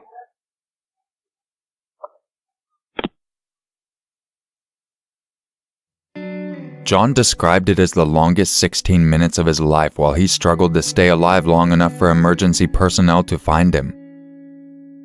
He spent a few days in the hospital following the accident where he had his leg amputated 6 inches below his knee. He spent a few more weeks on bed rest, but a few months later he got his first prosthetic.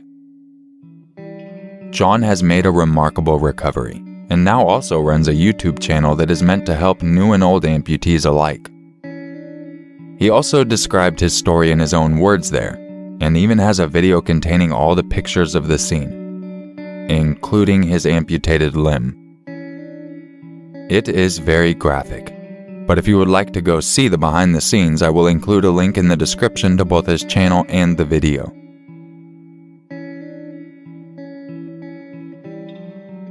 July 10th, 2014.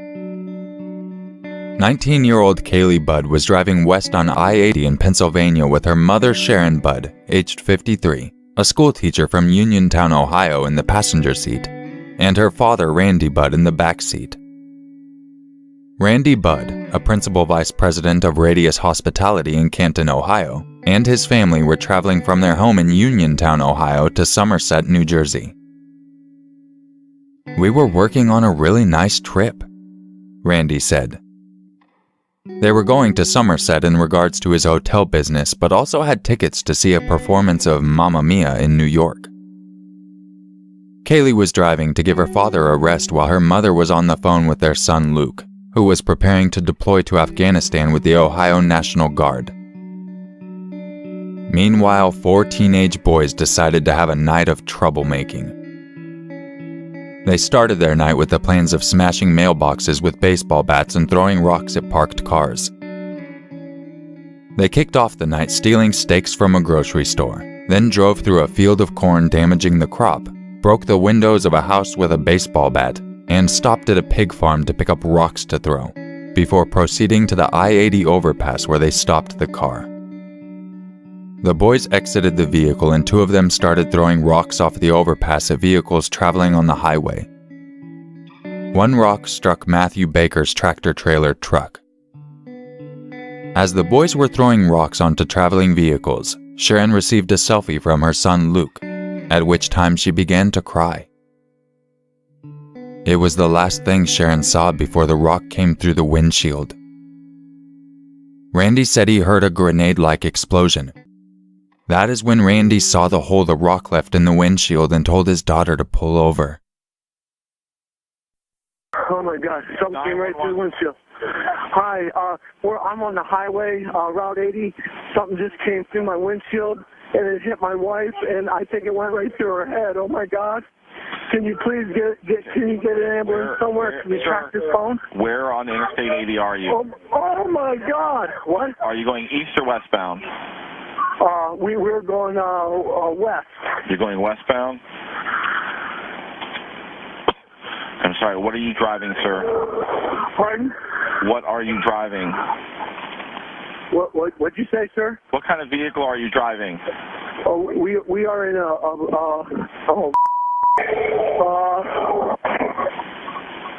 we're in a Rogue, a Nissan Rogue.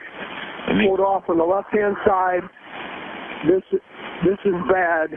Okay, what color is your vehicle? Something came right through the windshield, sir. I understand. What color is your vehicle? And you know what, sir? I cannot hear you. What color is your vehicle? It's black. Okay, do you have the four-ways on? Hold on here. Hold on. Hold on. Hold on here. Yes, I do now. Okay. There's a rock that came in. She is grasping for her life. Okay, what is your name, sir? My name's Randy Budd. The phone number you're calling Oh my from? God. Half her brain's gone. Oh my God. Oh my God. Is there anybody else in the car with you? Yes, my daughter was driving. All of a sudden there's an explosion. A rock went right through the windshield and hit her right in the head. Okay, how old's your wife, sir? Pardon? My wife is 53. 53. Okay. All right, sir. We're going to send some help out there to you, okay? In the meantime, try not to move your wife. Don't touch anything, and we're going to get some help for you. Yeah, okay. We won't touch anything. Don't touch anything, Mom. So you have us located? Yeah, I know where you're at. Okay. Okay? Okay, thank you. You're welcome. According to one of the teens, after hitting the car with the rock, the boys cheered. We were all laughing, thinking it was funny. We laughed, tossed out rocks, and drove home. They drove to one of the boys' houses where they began to watch a movie, but got back into the car and returned to the scene of the crime twice that night. On one of those trips, police noted the license plate number. Sharon was rushed from the scene to Geisinger Medical Center, where part of her skull was removed in a life-saving operation. The 4.6-pound rock crushed her forehead and the bridge of her nose. She lost sight in her right eye, which was later surgically removed, and has a limited sight in her left eye. A temporary plate has replaced the portion of her skull that was removed. Sharon nearly lost her life from severe injuries to her face and head when the rock thrown from the overpass came through her family's vehicle's windshield. Sharon received severe brain injuries which resulted in her needing constant care and not being able to be left alone. After the Interstate 80 rock throwing incident, Randy advocated for the Ohio Department of Transportation to install protective fencing on bridge overpasses. Later on, he sends a text message to his government official saying, "Please get the fence issue settled." On August 6, 2016, 2.5 hours after the text, Randy Budd died from a self-inflicted gunshot wound to the head as a result of not being able to live on through his wife's disabled life. All 4 teens were charged with aggravated assault, conspiracy, reckless endangering, propelling missiles into a vehicle, agricultural vandalism, and possession of instruments of a crime. Randy Budd did not die from a gunshot. He died when those kids threw a rock through his windshield. Union County District Attorney D. Peter Johnson. March 18, 2015.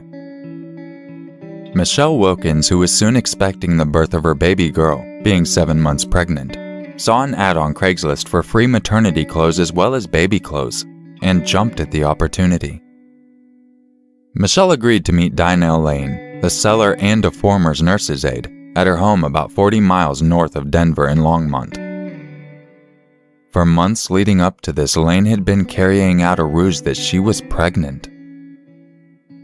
The women, who had never met before, sorted through the maternity clothes together before striking up a conversation about pregnancy, shopping, and their partners. Several times I told her I had to go, and I thought she was lonely because she just kept talking over me. I felt like I was being thoughtful, and listening to her and being kind to her. But eventually I said, I really have to go. Michelle was then guided by Lane to the basement to look at more clothes. When Michelle turned to leave, Lane attacked. She was pulling at my sweater, kind of scratching me. Confused, she asked if a spider or a bug was on her shoulder. I think I got it, Lane replied. Then Lane hit her again and a physical altercation ensued.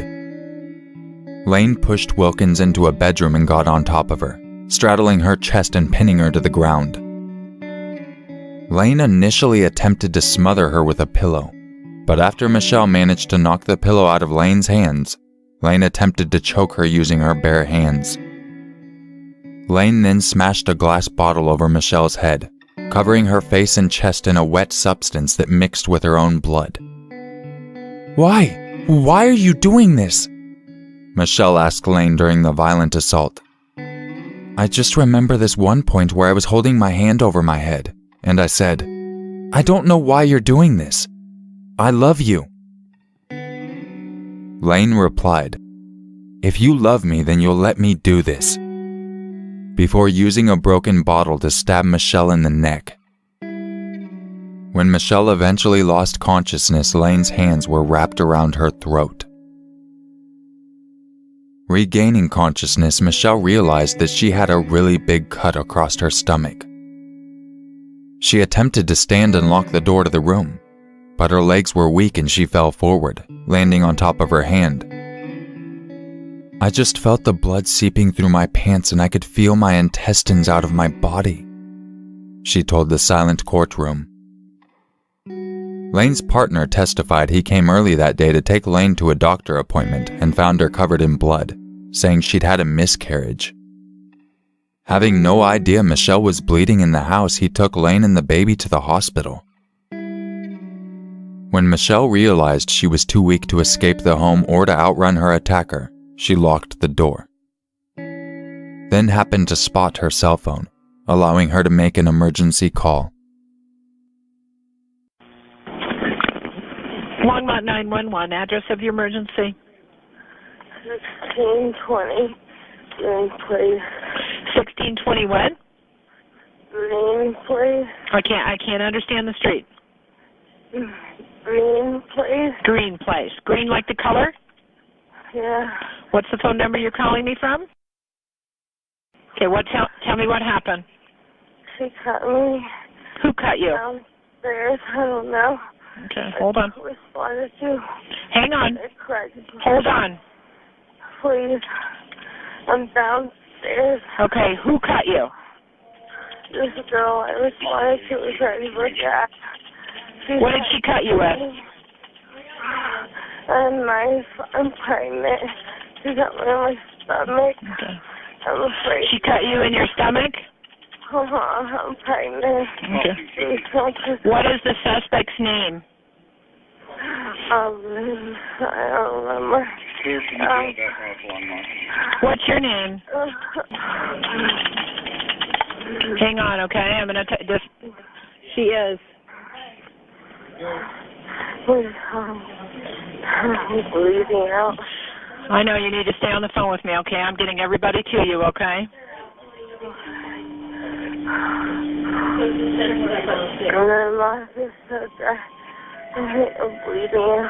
I know, you stay with me, okay? I got everybody coming to help you. You stay on the phone. Don't hang up. 2102, 2121 to 1620 Green Place, 1620 Green Place for a stabbing. That page, Lincoln 13, 1443. I can't understand. What is your name, okay? You're going to stay on the phone. I need you to can you grab a towel or anything you can get in your hands and put it on your wound and press? How far along are you? 7 months. 7 months? Okay. Are you alone in the house? I don't know. You stay with me. Don't go to sleep. You stay with me. You're downstairs in the basement? And are you alone? Yeah. Okay. I locked the door. Thank you. Michelle, don't you go to sleep, okay? You stay on the phone with me. Can you tell me, did she have any other weapons besides a knife? She broke a glass. She broke a glass? Did she stab you with the broken glass also? Yeah. Okay. Michelle, you need to think real hard and tell me who it is that did this. Tell me the person's name. Think real hard, okay? Don't go to sleep. Stay with me. Tell me who it is. I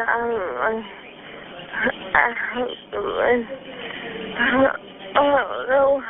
You don't know? Have you? Did she break into the house? Does she live there? No, it's her house. It's her house. Okay. It was sad. So you're a renter there, and she's the owner of the house? No. I responded to her because it was sad. Okay. Everybody's headed your way, okay? Can you spell your last name for me? No. What? Do you have a towel on that? Girl, how long? They're on their way, okay? I need you to take a towel and put it on your wound. How many wounds do you have? No. She just lost. More than one? Oh, yeah. Okay. Help. Everybody's on their way, okay?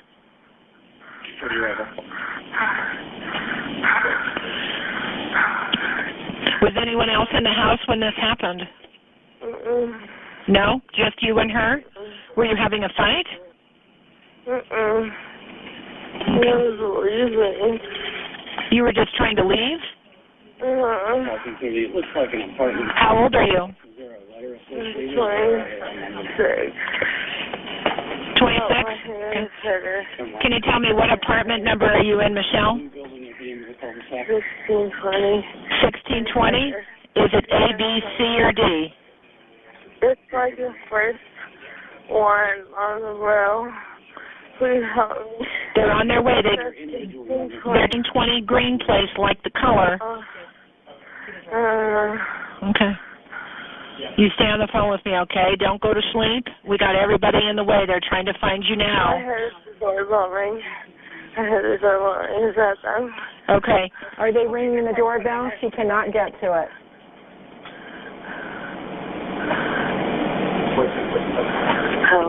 Help. Okay, you hang with me. Don't hang up. Are they in the house yet? She's downstairs? Yeah, they're here. Okay, I'll let you go. When Michelle woke up in the hospital, the clock read 7:30. She thought it was 7:30 p.m., but then realized it was the next morning. The only thing she could think about was her unborn daughter, Aurora. She asked her boyfriend Dan if their daughter had made it. Sadly, she had not. Lane, the mother of 2 teenage girls, admitted to cutting the unborn baby out of Michelle's womb, but claimed Michelle had attacked her and she fought back in self-defense, and said she was afraid that she had killed Michelle during the struggle, so removed the baby in an attempt to save it. Lane was a certified nurse aide starting July 1st, 2010, and her license expired on January 31st, 2012, with no history of discipline or board actions.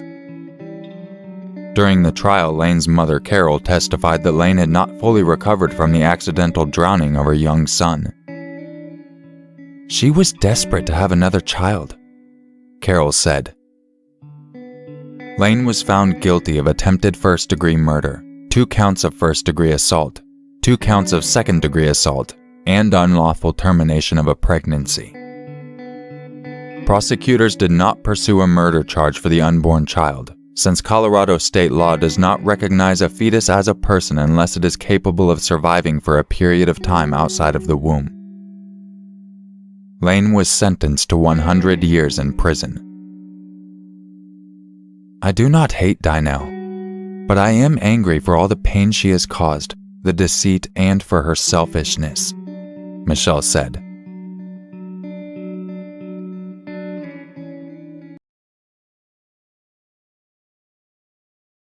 So that was the second 911 video I did. I apologize for the text being off in the 911 calls, but I included text in that one. The couple of updates that I would say, or just like behind the scenes, I guess. The very first one you heard with the little boy in the closet, that was a boy. That's why I put it in capital letters, even though they were calling him ma'am. Prepubescent boys sound like females before puberty, as I said.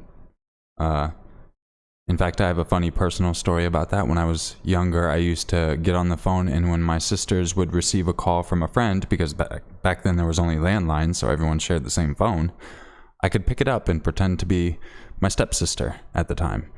And I would have an entire conversation with her friend, and then hang up, and then when I was done, be like, oh yeah, I was talking to your friend. And so yes, that's why he was called ma'am. The Lexus story.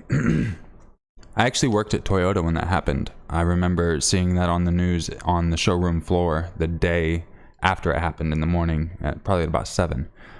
What had happened were the mats had covered his accelerator and brakes. So essentially you couldn't really do anything. Mats were installed wrong, so we had a lot of recalls come through where they installed the clips and whatnot. And also some chip. I'm not sure what the chip did, but we replaced a lot of chips.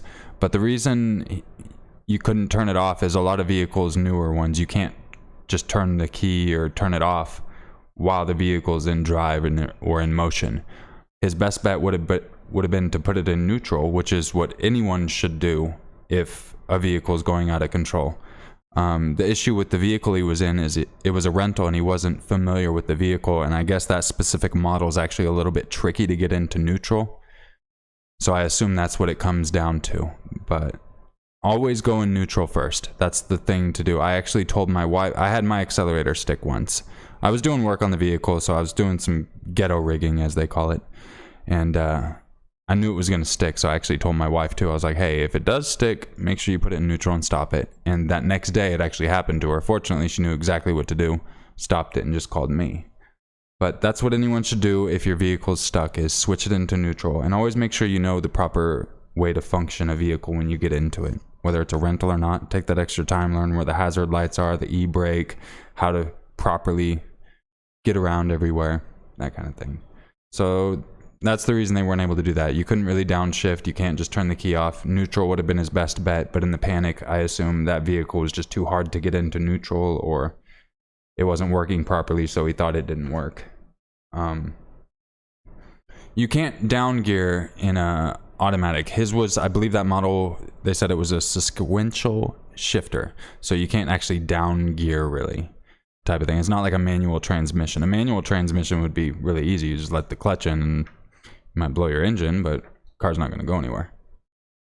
But that was more of the hybrid automatic vehicles, so that's what the issue was. And I was reading, like, even if you manage to turn off your key when your vehicle's in motion in a vehicle it's not supposed to, the engine could completely die, or you'd lose steering. I think they said steering locked up. There was a lot of repercussions that would have actually ended up worse, because I was looking up a lot of things that it didn't include, and they were saying certain things will actually make it a lot worse. Like even the e-brake, pulling that and whatnot, stuff like that would actually be pretty bad. Turning your car off is not an option. So all the people that say turn the car off, make sure you switch it to neutral, because you're not going to be able to turn your car off. Don't count as that as being your savior. Number 3 was John, the guy who had his leg amputated. I'm going to share a link to, I think this is to the video of his leg, but you can find his channel. It's on his channel. This is the video he includes telling the story in his own words. I'm going to spam it a little so you guys can make sure you have it. That one, I think you have to be 18 on YouTube to be able to watch it, because it shows the video of his amputated foot. Not it getting amputated, but shows pictures of the afterwards. But you can subscribe to his channel as well. You'll be able to find it through that link.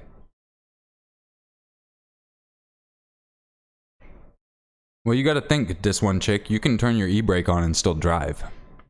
You know, it's gonna slow you down, but I've accidentally driven without turning my e-brake on. Or off. You don't go very far, because you notice it really quick, but you can still move with it, so I would imagine if your accelerator's fully stuck, you're gonna power through that type of thing. And I think that was all for the updates on that video that I really had. So the next portion we'll get into is the one that's completely brand new that many of you have not seen.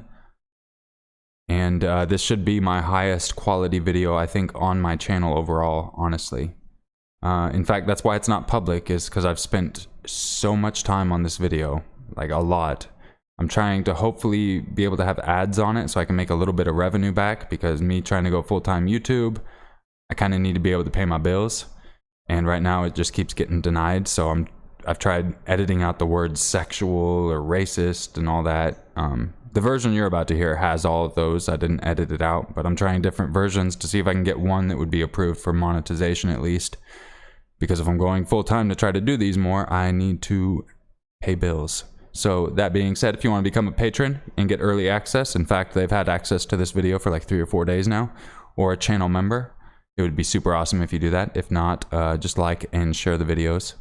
If this video ends up throughout the whole process of not getting monetized, I do have a time limit set to where if they don't do it by then, I'm just gonna suck it up and try to promote my Patreon and see if I can get some people there. But it will come to the channel eventually, regardless of whether I get paid or not. It would just be like super cool to be able to pay my bills, because if I can't get this monetized, I'm worried about even spending the time on the series anymore, because going full time, pretty much I need to make build money. So yeah, you know what I mean.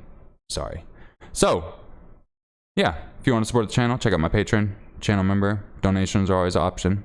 But regardless, let's get into the newest video. This video should be spot on with all the text. I spent so much time doing the text. I literally entered everything completely by hand, no scrolling, nothing. I went through and actually entered everything. It took over 20 hours just adding text alone with my wife's help. There's pictures included as well in this one too, so you'll get a little more immersion. So I've been trying to make the quality better with each one. So this is episode 3, so hopefully the quality's pretty spot on. So I hope you all enjoy this. And for those wondering, yes, all of these stories that I feature in my 911 videos are true. If I can't verify it, I don't include it. There's a couple that I found that are extremely horrifying, but I can't find anything on them, so I don't know if they're real. So I don't include anything I can't research myself. So yeah. Let's go ahead and get into this one. And this one is the longest of them all. This one is 1 hour and 4 minutes or so. So yeah, enjoy. The following video may be disturbing to some. Before I get into this video, I just want to thank you all for leaving the feedback in my previous other 2 911 videos. It really does help me get my quality up a lot better. So I really hope you notice the improvement in the quality in this video. The following video may be disturbing to some viewers. Viewer discretion is advised. From 1990 to 1996, Don Spirit was living in Hillsborough County. He was arrested and charged at least 7 times with a mix of misdemeanors and felonies. The charges included battery, drug possession, and depriving a child of food and shelter. Don's daughter, Sarah, was also investigated. Investigations included virtually every type of abuse or neglect in the agency's handbook: beatings, burnings, medical neglect, poor supervision, drug abuse, abandonment, and domestic battery among them. The details were sometimes outlandish. Sarah once treated a deep cut on her son's foot with bleach, then wrapped the wound in tissue and duct tape. She ignored reported pleas from a school nurse to take him to a doctor. The children frequently missed school due to relentless head lice. One little girl nearly lost her teeth to rot. The children resorted to stealing food because they were hungry. Sarah insisted the family had steak for dinner. Her children said they ate cereal and ramen noodles while the adults dined on the meat. Dawn beat the children with a belt for even jumping on a couch. November 14th, 2001, Osceola County. Dawn spent 3 years in prison on a gun charge after he accidentally shot and killed his son Kyle on a hunting trip. Dawn was pointing out rust on the muzzle of his rifle when it fired, striking Kyle in the head. He put Kyle in the flatbed of his truck and drove to a campsite near US Highway 441 where he got help. Dawn was a felon from a previous drug conviction at the time of the shooting. He pleaded guilty to possession of a firearm by a convicted felon just as his trial was set to begin in exchange for a minimum sentence. His criminal history totaled to 13 arrests including aggravated battery, marijuana possession, larceny, and a hit-and-run resulting in injury. Residents said Dawn disliked his grandchildren and called them names in public. In 2007, the Department of Children and Families removed Sarah's children from the home. In 2013, Sarah agreed to accept help from the Department of Children and Families only to be dropped from the program as unsuccessful. She was given back custody of her children with threats from a private child welfare agency's caseworkers that they would bring up charges if she abused her children again. That didn't help. Several more abuse cases followed. Investigators said Sarah Spirit, Dawn's daughter, was unemployed and providing her father with money earned from sexual acts that she was conducting with a Hispanic male only known as Jose from Trenton. According to investigators, Sarah only knew the man for 2 days and was provided $25 on September 16, 2014, and $70 on September 17, 2014. Dawn was reportedly supposed to receive some of that money. The report states that he believed Colleen Stewart turned his daughter into a prostitute and that the kids were not going to live that kind of life. September 18, 2014. Dawn forms a plan and puts it into action. He then calls 911 at 4 p.m. to tell them what he had just done. Gilchrist County 911, what's the address of the emergency? Yes, ma'am. I just shot my daughter and shot all my grandkids, and I'll be sitting on my step, and then when you get here, I'm going to shoot myself.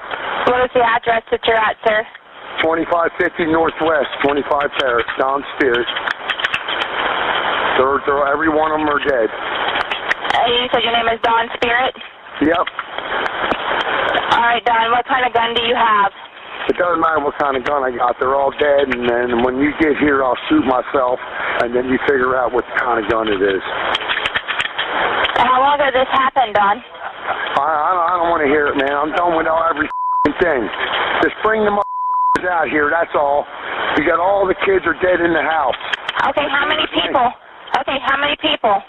6 kids, 1 adult. 6 kids and 1 adult? Yeah. One of them is a baby.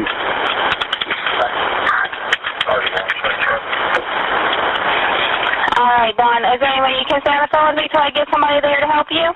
What's that? Can I have you stay on the phone with me? No, not that. I'm waiting for them to get here. When they get here, I'm going to shoot myself on my back step. All I'm doing is waiting for them. So you're sitting on your back steps? Yep.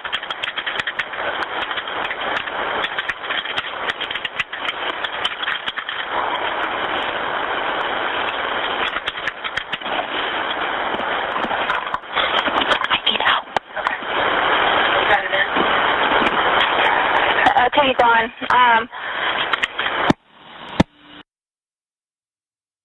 9 minutes later, the first units of the sheriff's office arrived and found Dawn pacing outside of the family home unarmed and with what appeared to be a jug of water.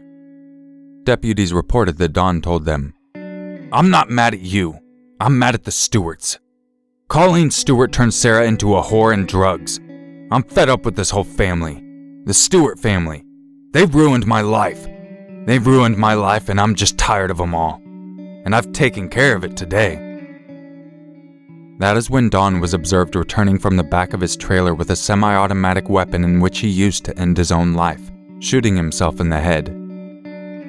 According to the department, the family had been involved in 18 child protective investigations from February 2006 to the day of the killings.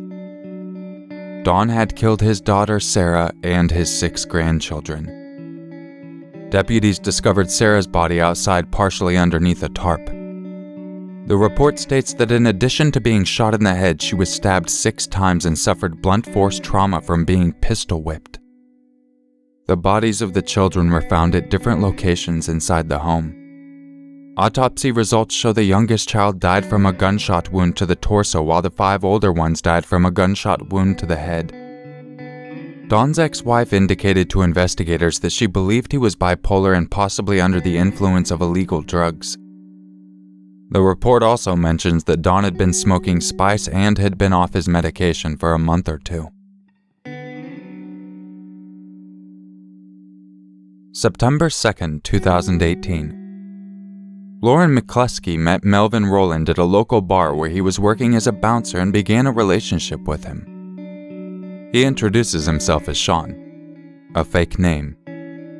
He visited her often at her residence hall and also built relationships with other students in the building. They date for a little while before her friends start to take notice of how controlling he is over her. They raise their concerns and eventually Lauren looks into him more. October 9th. Lauren learns Melvin's real identity, including his actual age, 37, and also that he was a registered sex offender who spent over a decade in prison. At that point, she decided to end their relationship. She invited Melvin over to her dorm room and confronted him with the information. He admitted to his sex offender status but denied the age difference. Lauren told him she was ending the relationship. He spent the night in her room and borrowed her car the following day to run errands. October 10th, Jill McCluskey, Lauren's mother, contacted Campus Dispatch to request a campus security escort to help her daughter retrieve her vehicle from Melvin. University police contacted Lauren and she initially declined the assistance, stating that Melvin was going to drop off the vehicle at her apartment and she felt comfortable having him do that. A dispatcher told Lauren she would have security officers near the building just in case and asked her to call back if the situation changed. October 13th. Lauren contacted University police to report receiving additional messages she believed were from her ex-boyfriend or her ex-boyfriend's friends. The messages demanded money in exchange for not putting compromising photos of Lauren and Melvin on the internet. Lauren stated that she sent $1,000 to an account as demanded in hopes of keeping the photos private. A report was taken, a criminal history was pulled, and the case was assigned to a detective for follow-up on possible sexual extortion charges. Lauren then makes her first 911 call. I've been blackmailed for money with threats of sending out me. Okay. Do you live in Salt Lake or Sandy or? Salt Lake City. Okay. Yes. I don't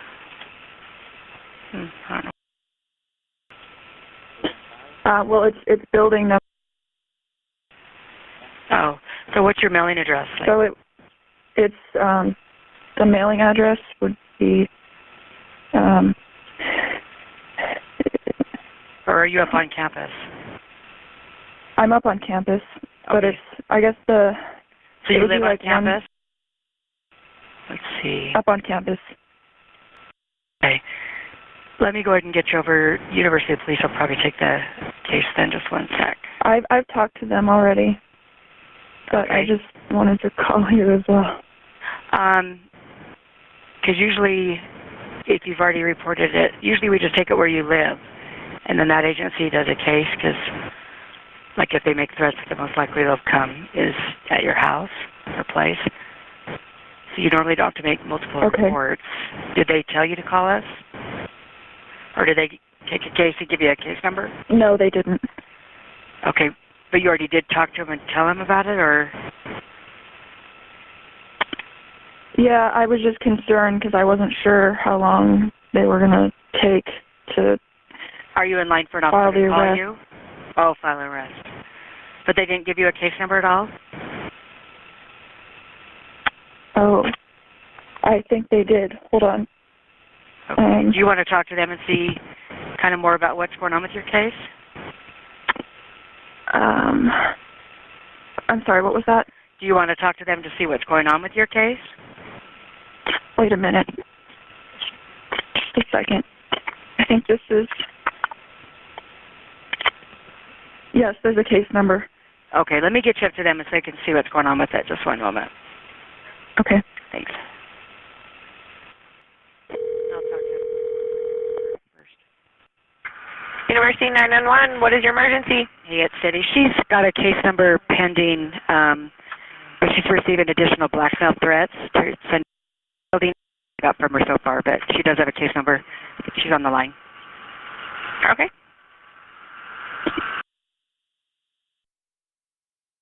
October 19th. Lauren calls back for a follow-up after not getting any updates. During this time, Melvin is spotted on security cameras around campus. This is... Hi. Hi. I'm just, I'm worried because I've been working with the campus police at the U, and last Saturday I reported, and then and I haven't gotten an update. Okay. But someone contacted me today, someone who was harassed, and said that they know everything about the police. Okay. So you already spoke to the campus police. Did this happen on the University of Utah campus? Yes. Yes, and they haven't updated or done anything. So the case, it involved extortion, and those people are still reaching out to me. Okay. So have you notified the campus police about this? Yes, I have. Okay. And what prompted you to call Salt Lake City Police? Well, I thought it was weird that that there are people who know about the entire case, and the harassers seem to know about it more than me. And I'm concerned there might be an insider who's letting them know about the case. Okay. So with something... Because I haven't gotten an update. Yeah. And it's been a week. Okay. With something like that, you would want to contact the campus police back and ask to speak to your detective. If you're concerned, you could ask to speak to a detective supervisor. Since it's another agency's area, the Salt Lake Police wouldn't be involved. Oh, okay. All right. And then make sure you tell them what you told me, that this is getting through to you from the suspects in your case. Okay, so the detective you said is who I should contact? Right. Call the dispatch back and then ask to speak to your detective. Okay. Sounds good. Thank you. All right. And then if anything happens, or if you see them when you're like out and about in Salt Lake City proper, not audit on University of Utah property, and for something like that, we'd be the best people to call. Does that make sense? Yes. Okay. Okay. Thanks. All right. Thank you. Bye.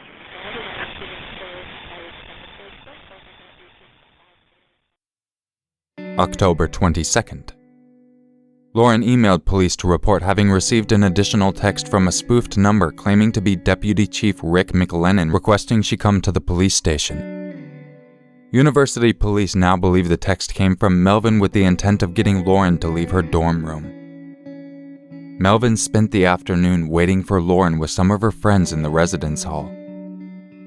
Lauren called her mother at around 8 p.m. to tell her she had done well on a quiz and also had another project due that she was going to get done early. Her father could overhear the conversation in the next room, and they were both happy to hear the excitement in her voice. That all changed in an instant. Just as they were wrapping up their conversation, Lauren starts repeating no in a horrified and panicked tone. 8:20 p.m. Melvin confronts Lauren while on the phone with her mother in a parking lot outside of her residence hall. In the altercation, she dropped her cell phone and belongings. He dragged Lauren to a different spot in the parking lot where he forced her in the backseat of a car he had driven to campus and shot her multiple times. 8:23 p.m. Dispatch received a call from Matt McCluskey, Lauren's father, stating he believed his daughter was in trouble, relayed what her mother had heard on the phone, and requested that officers respond. 8:32 p.m. Police responded to the parking lot, located Lauren's belongings, and began searching her dorm, surrounding area, and parking lot. Additional resources were mobilized. 8:38 p.m. Melvin was picked up by a woman who he had met on a dating site and asked her for a ride, saying he had just finished a workout at the U. She picked him up and they went to dinner at a local restaurant, drove by the state capitol, and then went to her home in downtown Salt Lake City where Melvin took a shower. About an hour after his first call, Matt calls 911 to reach out about his daughter since he hadn't yet received any updates. Hi, my name's Matt McCluskey. My daughter is Lauren McCluskey, and she went missing tonight, and we reported it to the University of Utah police. She's a student there. And I just want to make sure that you guys know about that. So we wouldn't really need to, other than her being listed, she would be listed as a missing person on the national database if you made a missing persons report. But okay. Otherwise, I mean, Okay, there's not anything else. So this is more than that. She was abducted while we were talking to her on the telephone. Okay. So we heard her being assaulted, and we called the University of Utah campus police. And I'm just calling you to let you know that this just happened like an hour ago. And it's not just she went missing. Was it they were in the Buick Lancer? Could you please say that again? Was it that they were in that silver Buick Lancer? I don't know anything about a silver Buick Lancer. Okay. Yeah, university let us know about it. We had our units. We notified them as well. Okay. Okay. Thank you. All right. Goodbye.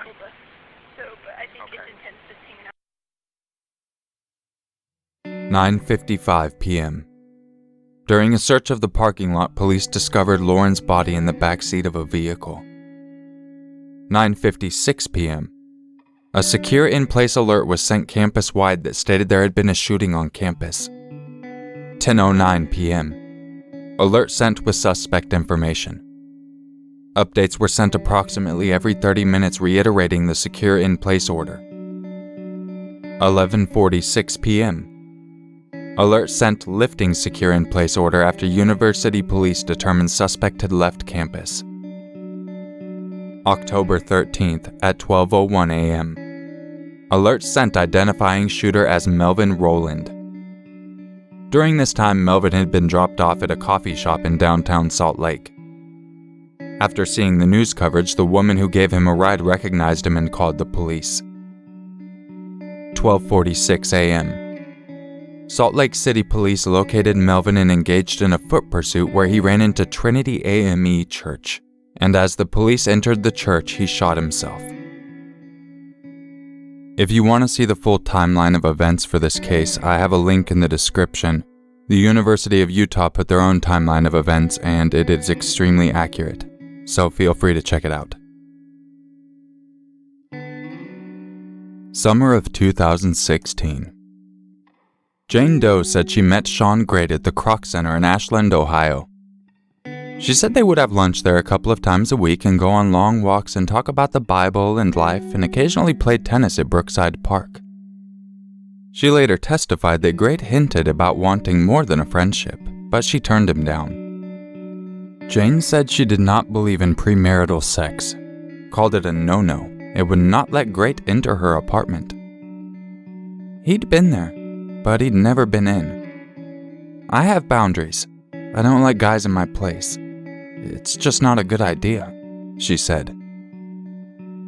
Jane didn't even exchange phone numbers with Grate and said that he respected her decisions. Sean had broken into a house on Covert Court about a month prior to meeting Jane. She had no idea it wasn't his place and had visited a couple of times prior. She said that she thought Sean would never hurt her. She thought of him like an older brother. Sadly, she was about to see a very different side of Sean. September 11th, 2016. Jane and Sean went for a walk and stopped at a Dollar Tree because she needed cleaning supplies. They ended up getting a ride from her friend Tamara and went back to her place. She made them peanut butter sandwiches and Sean ate his outside.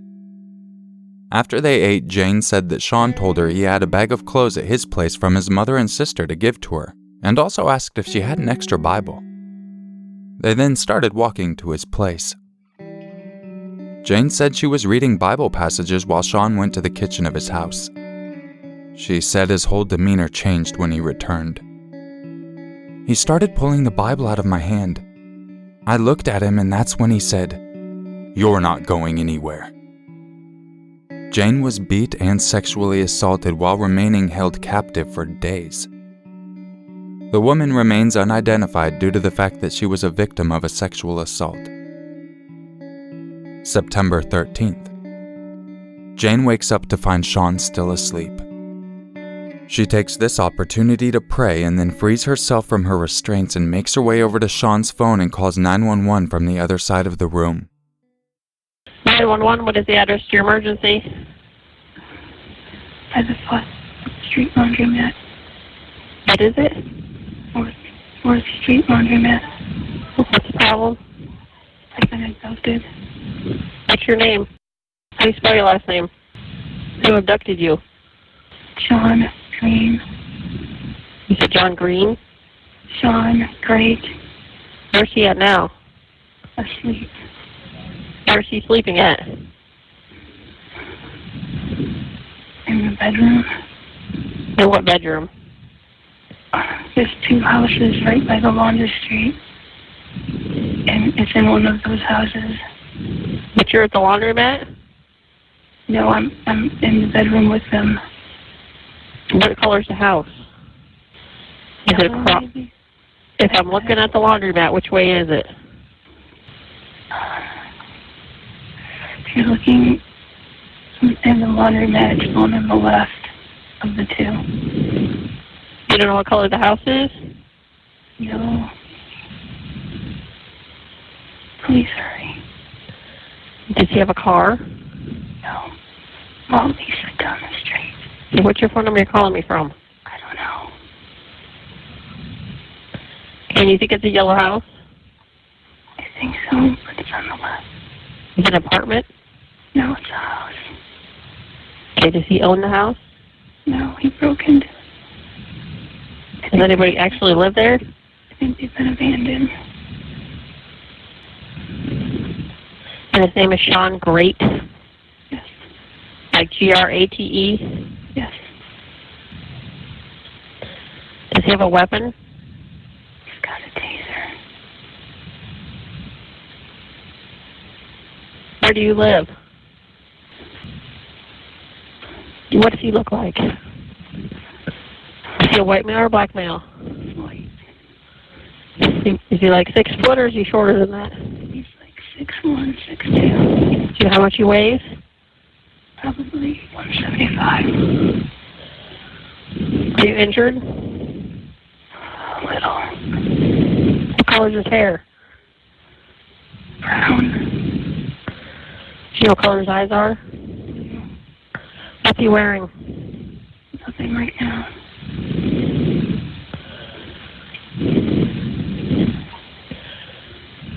Okay, stay on the phone with me.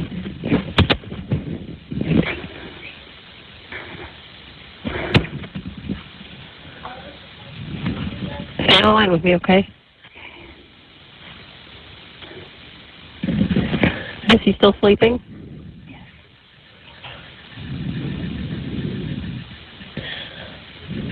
Where did he take you from? My apartment. I mean, I was walking with him.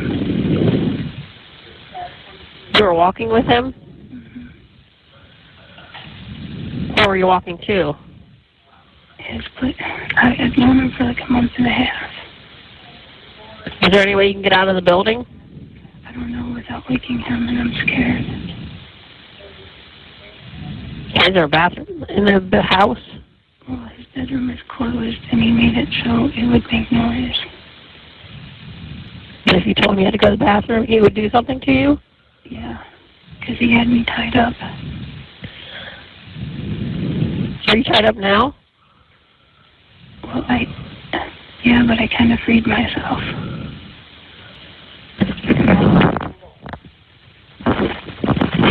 Is he in the same room with you? Yes. Is it his phone you have? Yes. Are they on the way? No, we have officers we're sending. Please send them up. Okay, if you're worried you don't have to talk, you can just set the phone down, okay? I just need to hear if the officers find you or not. Are you upstairs or are you downstairs? We're downstairs. There's a door. There's a side door on the right of the left house, and that's where we enter. Immediately there's a kitchen right there, and then the bedroom is right off from the kitchen. Okay. Do you need an ambulance?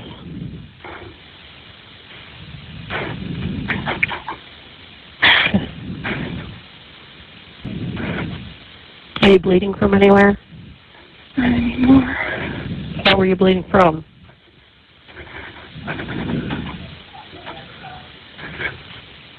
You don't have to talk if you don't need to, okay?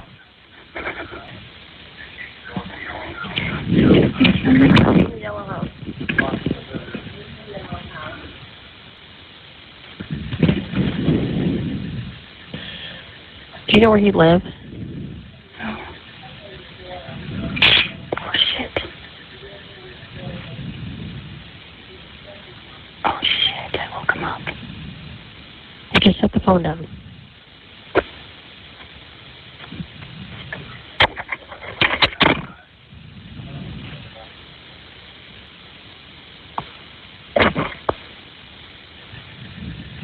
Are you still there? I'm a smoker. What? I'm a smoker. Do you hear any officers outside? No. Okay, they're in the area. See if they can come in the side door slow, like, softly. Is there a padlock on the bedroom door, or is it just a regular lock? No, I don't even know if it's locked. It has a knob, so.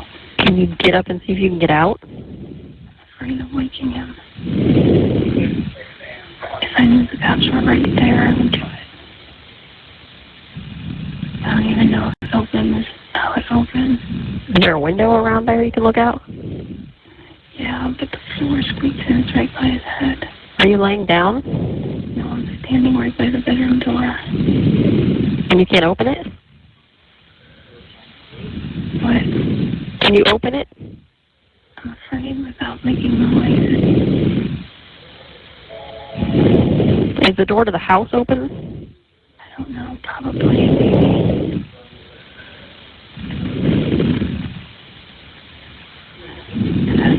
I don't think he has a key, I'm not sure.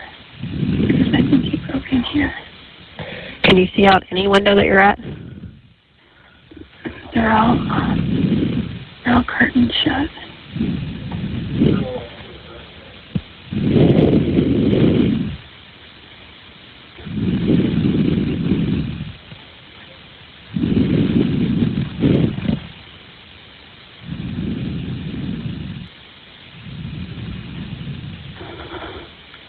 What's that? What's that noise? I don't hear anything.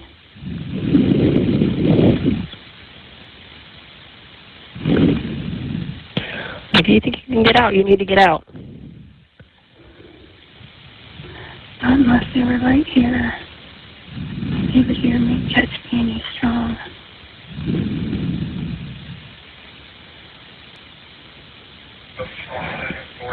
He's on the first floor. Are you at the house closest to the laundromat or the other one?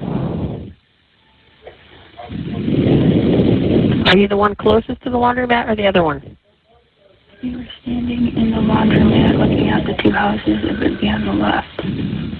Here, look out of the laundromat. So if you're looking at the laundromat, you're the one on the right. at the laundromat. She said if you're looking at the laundromat, is it the one on the left? Side door. Side door. And the side door. The side door to the right. Okay, I can hear him. You hear him? Okay, do you think you can get out?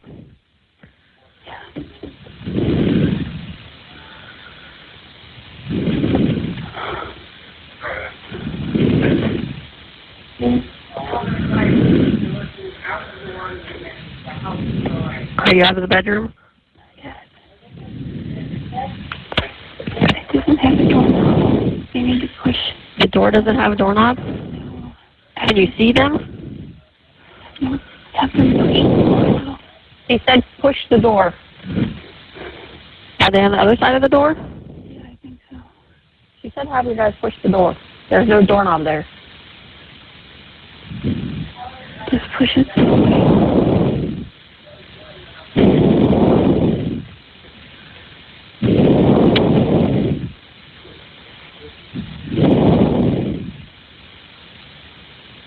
Where'd they go?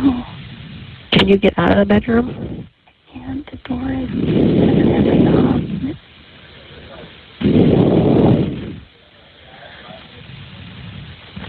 Looking right on the net. It's on the net. If you're looking at the laundromat, come in. The same thing. Can you hear anybody right now? Heard the side door open.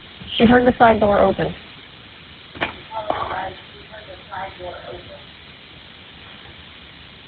Where'd they go?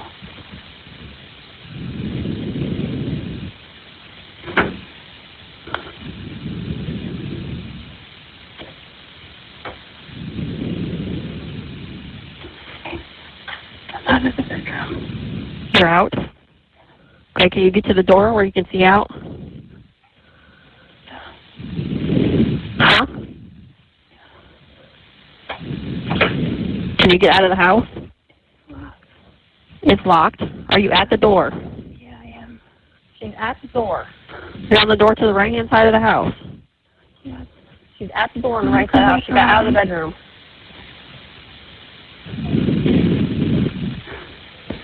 Is there a window there? Yeah, I'm looking out of it. Tell them to come back. She said, hurry, hurry. She said to hurry up and come back. Can you? Yeah, they can see me if they come to it. The door is locked. No, the bedroom door had no door here. This one, it's locked. You can't get out. Can you unlock the door at all? Come on out, hurry up, get out of here. Where is he? Bedroom sleeping. Still sleeping? Yeah. Okay, they have her. He went unarmed. Unarmed? Yeah.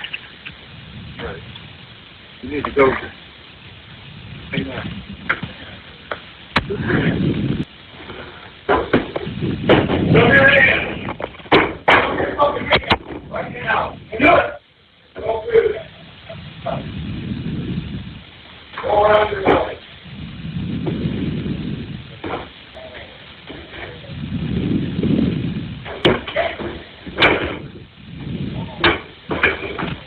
Where are you? Oh, okay. Go on out. Here's the blanket.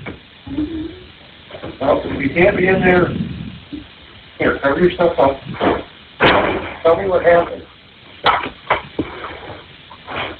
What happened? Ashland County Prosecutor Christopher Tunnell was quoted saying, "Great plan to keep and rape her from the first time he met her." He also says that while Sean raped her, he told her she was going to die. After Jane was rescued and Sean was arrested, authorities discovered the bodies of 2 other women in the house. The bodies found at the house were identified as Stacy Stanley, missing about a week prior to his arrest, and Elizabeth Griffith, reported missing about a month prior to his arrest. He was represented in court by court-appointed attorney Rolf Whitney. Initially, Rolf entered a plea of not guilty to all charges, but after Sean confessed to 5 murders during a press interview, he changed the plea to not guilty by reason of insanity. The day of his arrest, Sean led lead investigators to Candace Cunningham's body in neighboring Richland County. They found her remains behind a burnt-down house. Based on additional information given by Sean, the death of Rebecca Lisi had also been reopened. Her cause of death was originally ruled a drug overdose, but Sean admitted to strangling her after she stole $4 from him. His first victim was the most recent to be identified as Dana Lowry. Her remains were found in 2007, but she was later identified due to information provided by Sean. He said she had sold magazines to his mother but never delivered them. He saw her one day and talked her into his truck saying he wanted to purchase magazines. He then murdered her. May 7th, 2018. Sean was found guilty of murdering Stacy Stanley and Elizabeth Griffith. June 1st. Sean was sentenced to death. An initial execution date was set upon conviction for September 13th, 2018. However, the execution was stayed due to a pending appeal to the Ohio Supreme Court. March 1st, 2019. Sean pleaded guilty in the murders of Rebecca Lisi and Candace Cunningham, and was sentenced to life in prison without parole for the murder of Lacey, and 17 years to life for the other charges, with the sentences running consecutively. Sean remains on death row. Also, another side update I found while writing this whole script. Rebecca's father actually doesn't believe that Sean murdered his daughter. He still thinks it was drug-related, even though Sean admitted to it. That's just something I found out that I didn't include in the script. October 2012, Aledo, Texas. 17-year-old Jacob Evans was homeschooled along with his sister Mallory. Jacob's mother, Jamie, worked in the school system. His father was out of town for business. These are his words on what happened. I had just got home from the allergist and having lunch when I started watching Rob Zombie's Halloween. In the movie, a 12-year-old boy murders his stepfather, sister, and his sister's boyfriend. It was the third time this week I'd watched it. While watching it, I was amazed at how at ease the boy was during the murders and how little remorse he had afterward. I was thinking to myself it would be the same for me when I kill someone. After I watched the movie, I put it back in the case and threw it in the trash can so that people wouldn't think that it influenced me in any way. After that, I went outside to hit golf balls in the yard for about an hour. I went inside around 5:30 p.m. and just sat in the living room thinking about how I was going to kill my family. My plan was to kill my sister and my mom at my house, and then go over to my grandparents and kill my oldest sister Emily and my two grandparents. Then I was going to wait until morning and kill my other sister Audrey because she was visiting from college. After I got up from the couch, it was between 6 and 6:30. My grandma had called my mom to ask if I wanted to go to the cleaners with her. I went, and while we were in town, we got dinner. We made a quick stop at the post office, and then she dropped me off at my house. I took my dinner to the pool house and watched Family Guy for a little bit. I went back into the house and saw that my mom and sister were watching the debate. I went outside again to swing freely with my golf club. Around 9 p.m. I went upstairs in my house to watch Family Guy. About 10 minutes later, my sister came upstairs and asked if I wanted to watch a movie. I said no because earlier that day at the allergist appointment, she made a racist comment about a black worker that was mowing the grass. She said, "Ha, that black guy looks like a monkey." In the past, Mallory had always said racist comments like that and would make fun of homeless people. I scolded her for what she said and told her that she was becoming white trash. We continued arguing in the doctor's office, and when we got back into the car, I told her to look up the word lynching and see if she had the same opinion about black people. She then said that she would never be a part of lynching, but is still a racist. I then said that she makes me sick and called her a racist bitch. So that goes on after I told her that I didn't want to watch a movie. She went up to her room, and I went downstairs to my parents' closet, and I got my dad's blue foldable knife. I went back upstairs and kept pacing back and forth, imagining killing Mallory. Thoughts of causing her pain kept entering my mind and were really bothering me. But then I think about the times she hurt my feelings or really pissed me off. So finally around 9:30 I knocked on her door and asked if she wanted to watch Waterboy. She said yes and sat on the couch beside the sofa I was on. I told her that I was going to the art room to get a pen. When I was in the art room, I stood there again imagining killing Mallory. After 30 minutes, I finally went in the room and sat on the sofa with the knife in my pocket. I sat for about 5 minutes and then playfully threw a pillow at Mallory. We started having a pillow fight in the room. After a while, I thought to myself that if I were to kill my mom and Mallory, I wouldn't want them to feel anything. So I decided to kill them both with the .22 revolver I stole from my grandpa. I told Mallory that I needed to go downstairs for a little bit. After I saw that my mom was in the study, I went to my closet and picked up the pistol. I set it on the bed and was nervously opening the cylinder over and over again. I then spent probably over an hour walking nervously around the house thinking how life will never be the same and how I will never see them again.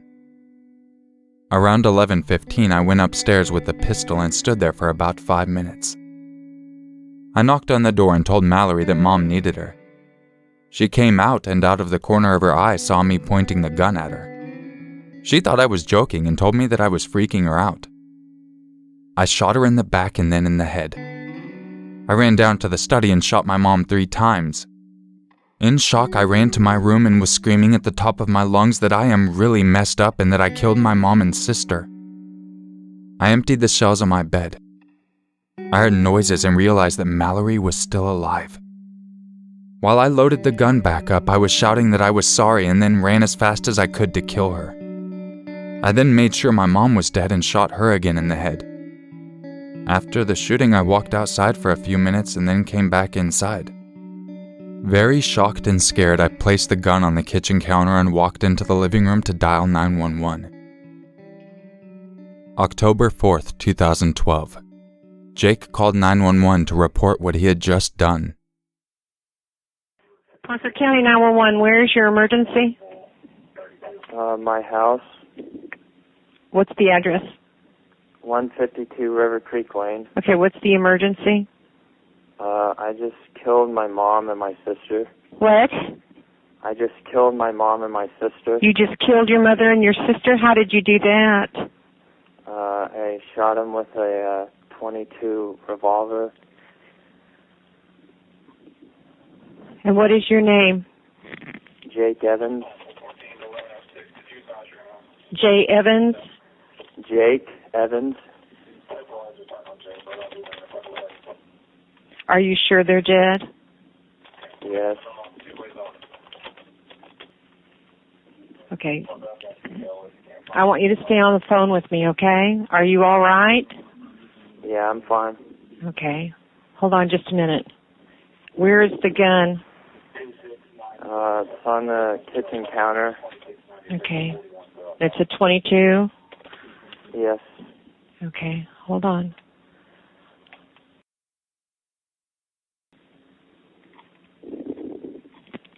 Jake, hold on. Stay on the line with me, okay? All right.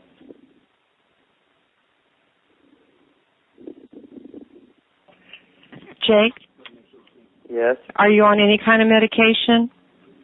No. Well, I've been going to the allergist a lot lately. Yeah. With my mom. But no, nothing other than that. Okay. How old are you? 17. You don't take any other kind of medication? I mean, other than like Zyrtec and like Advil and, you know, like Sudafed and stuff like that, you know, for allergies and headaches, but Yeah. no.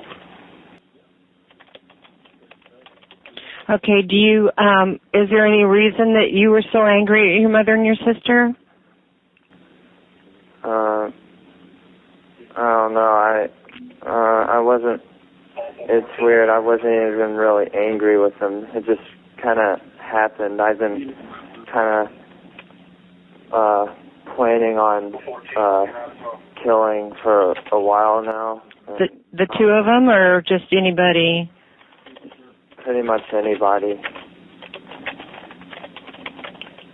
Why? I don't know. I don't really like people's kind of attitude. Right. I think they're very like, emotional, I don't know, verbally rude to each other and stuff like that. Right. And I don't know. It's okay. It's just my family, I don't know, they're just kind of really, I guess this is really selfish to say, but to me, I felt like they were just suffocating me in a way. I don't know. I think, obviously, I'm pretty, I guess, evil, but that's, whatever. Okay. Sorry. No, don't be sorry. It's all right. I'm listening. Okay, you have my undivided attention. Were your mom and sister in their beds? No. This is really gonna mess me up for this, in the future. See, my sister, I told my sister that my mom needed her. Mm-hmm. She was in her room, and she came out of her room, and I shot her, and she rolled down the stairs, and I shot her again, and then I went down and I shot my mom about maybe 3 or 4 times, but I'll never forget this. Okay, that's fine. My sister, she came down the stairs and she was screaming, and I was telling her that I'm sorry, but to just hold still. Mm-hmm. That, I was just gonna make it go away, but she just kept on freaking out. But finally she fell down and I shot her in the head about probably 3 times. So they're both downstairs? Yes. Okay, where are you? In the kitchen. Okay. You're not sitting by the gun, are you? No, it's about like 10 or 15 feet away from me.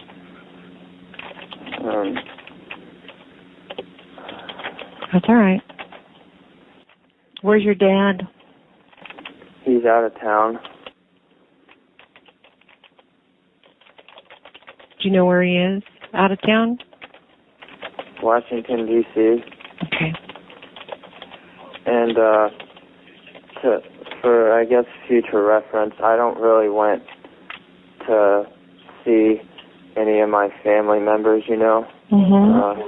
like it, and visiting or whatever. I don't know how it works or anything, but I just don't want any type of visitors. I don't want to see. Okay. Where do you go to school, Jake? Well, I used to go to Aledo High School, Mm-hmm. but now I'm kind of being homeschooled. Yeah. Yeah.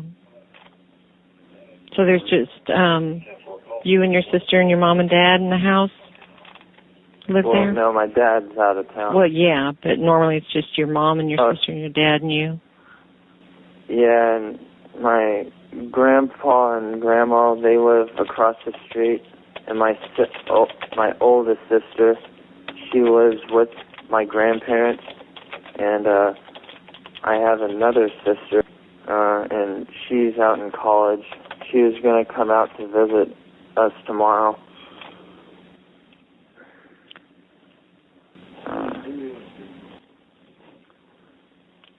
Okay. You don't want to hurt yourself, do you? I'm a little freaked out about guns now. Oh, sure. But you don't want to hurt yourself. I don't know. I definitely, I assure you, I definitely don't like myself, But I'm just so freaked out by guns now, and just to let you know, like, I hate the feeling of killing someone. I'm gonna be messed up. There are people that will help you. Oh, God. Well, you just take a deep breath. We have deputies coming, and they're going to help you. We're here to help you, too, okay? We're going to help you. We're not going to hurt you. All right? I understand if y'all want to, you know. No, we're not going to hurt you. We're there to help you, Jake. All right, everybody thinks that, you know, we want to do bad things, but we don't. We want to help people. Right or wrong, we want to help people. And we're going to help you. Okay? Do you understand that? Yeah. We're also here to help. Okay. Jake, where is the kitchen in the house? Is it the back of the house? Yeah, kind of to the back, I guess. Yeah. Okay. We're talking, Sergeant. Now, what I'll probably ask you to do, Jake, is when you get there, is turn your porch light on. All right. Okay. Okay, and what he'll probably do is ask you to come out. Okay? Okay. Okay. So you'll be all right. You're going to be all right. Okay? All right. Okay, I'm going to stay on the phone with you, though, and talk with you. If that's okay. And you can talk to me. I'll listen. Is there anything you want to talk about? No, not really. Okay. What's your grandfather's or grandparents' last name? Stevens. Stevens? With a V or a PH? What's it? Stevens. S-T-A-V-E-N-S. Okay. Okay. What's your grandpa's first name? Jim. Jim. And grandma? Diane. Diane.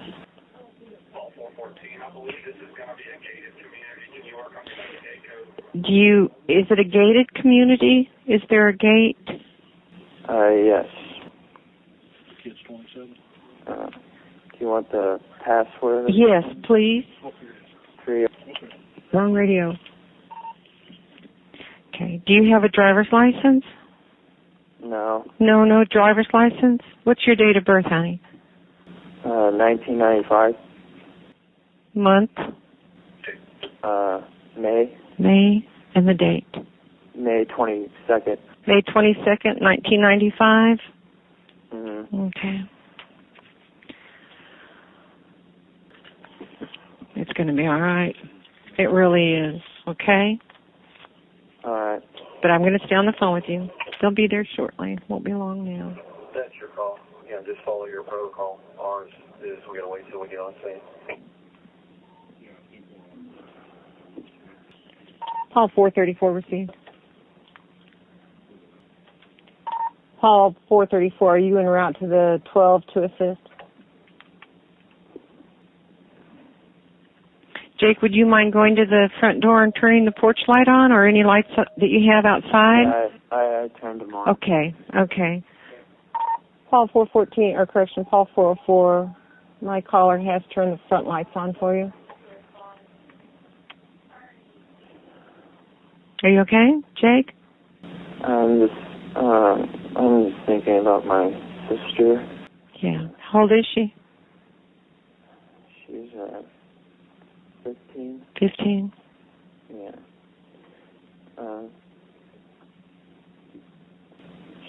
She was, I don't know. She had a really sweet side, but you know, she was kind of racist, and I don't know, kind of rude to me sometimes. I guess. Yeah. Oh man. How long ago did this happen, or how long ago did you shoot your sister and mom? Just a little while ago? Yeah. Like when you called? 30 minutes. About 30 minutes ago? Yeah. About 30 minutes ago. Okay. You'll be all right, Jake. Okay? You'll be all right. I'm like really worried about like nightmares and stuff like that. Are there any type of medication for that and stuff? Well, I think there is. I don't know. I'm not a doctor, but the justice system, and I'm sure your family will get you the support you need. I don't mean to sound like a wimp or anything, but this is wow. I've never done anything violent in my whole life, You don't sound like a violent person. No, you don't. But there, help will be provided for you, medical and psychological. That'll be provided to you, okay? All right. So you don't have to worry about that right now. Take deep breaths for me, okay? You're doing fine. In through your nose and out through your mouth. So you don't hyperventilate, okay? And that'll slow down your heart rate too. I'm sure it's just jumping all over in your chest. There you go. Couple more. Good. That sounds good. You sound a lot calmer right now. Just keep taking deep breaths. And it'll keep the anxiety down. Are there any cars in your driveway, Jake? No. No cars in the driveway? Okay. No. All right. Deep breaths, honey. In through your nose, real deep. I just thought it'd be quick, I didn't want them to feel any pain. That's why I used the gun. Okay. But it was like everything went wrong. It's all right. Keep breathing for me. Okay, just in through your nose, real slow out through your mouth. Couple more deep breaths for me. There you go. Real deep in, real slow and real deep. Jake, my officers are almost there. Would you be willing to walk out on your own? Yes. Yes? Yes. I guess I should tell, I forgot, before I called. Yes. The gun on the counter, for some reason, when I put it down, it was loaded, just to let y'all know. Okay, that's fine, as long as it's on the counter. Yeah, it's on the counter, I swear. All right, I believe you. Okay, they'll be there shortly, but I'll stay on the phone with you until, it's time for you to walk out. Okay? All right. Are you on your home phone? Yes. Is it cordless? Yes. Okay. Keep breathing. Keep breathing. You're doing good. What color's your house, Jake? Red brick? Yeah. Okay. Red brick? Okay. Okay. Okay, Jake, what I want you to do is, after we get through talking, I want you to put the phone down and leave it in the kitchen. You don't have to hang it up, okay? But I want you to walk outside, but when you're walking through the house and outside, stay visible. Don't hide behind any furniture. Open the front door. Do you have a glass screen door or a glass door, or just the front door? Just the front door. Okay. When you open the front door, step back, put your hands behind your head, and slowly walk outside, okay? Or I'm not behind your hand, but keep your hands up in the air. Just walk very slowly and walk outside, but keep your hands visible. All right, sweetie? All right. Okay, go ahead and put the phone down and do it. And then just listen to what Sergeant Fletcher has to say. He's very appreciative that you're willing to come out on your own. He thinks that's great, all right? All right. And I'll talk to you later. Okay. All right, Thank hon. you. You're welcome. Deputies from Parker County Sheriff's Office responded to the call just after midnight.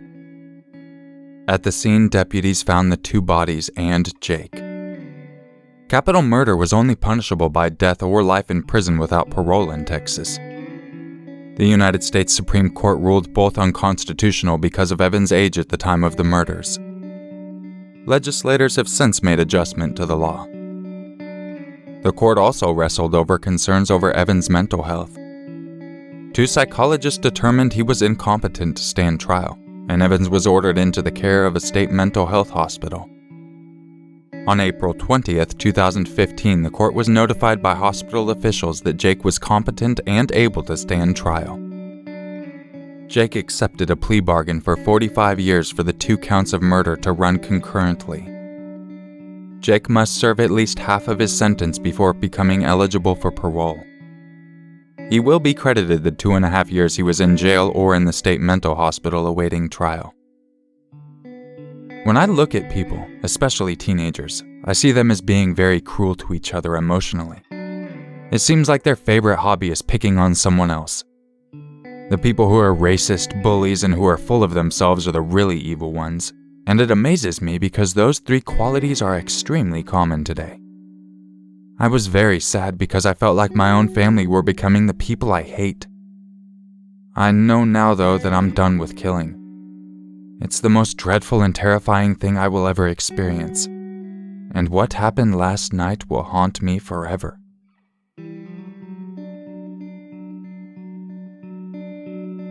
I appreciate.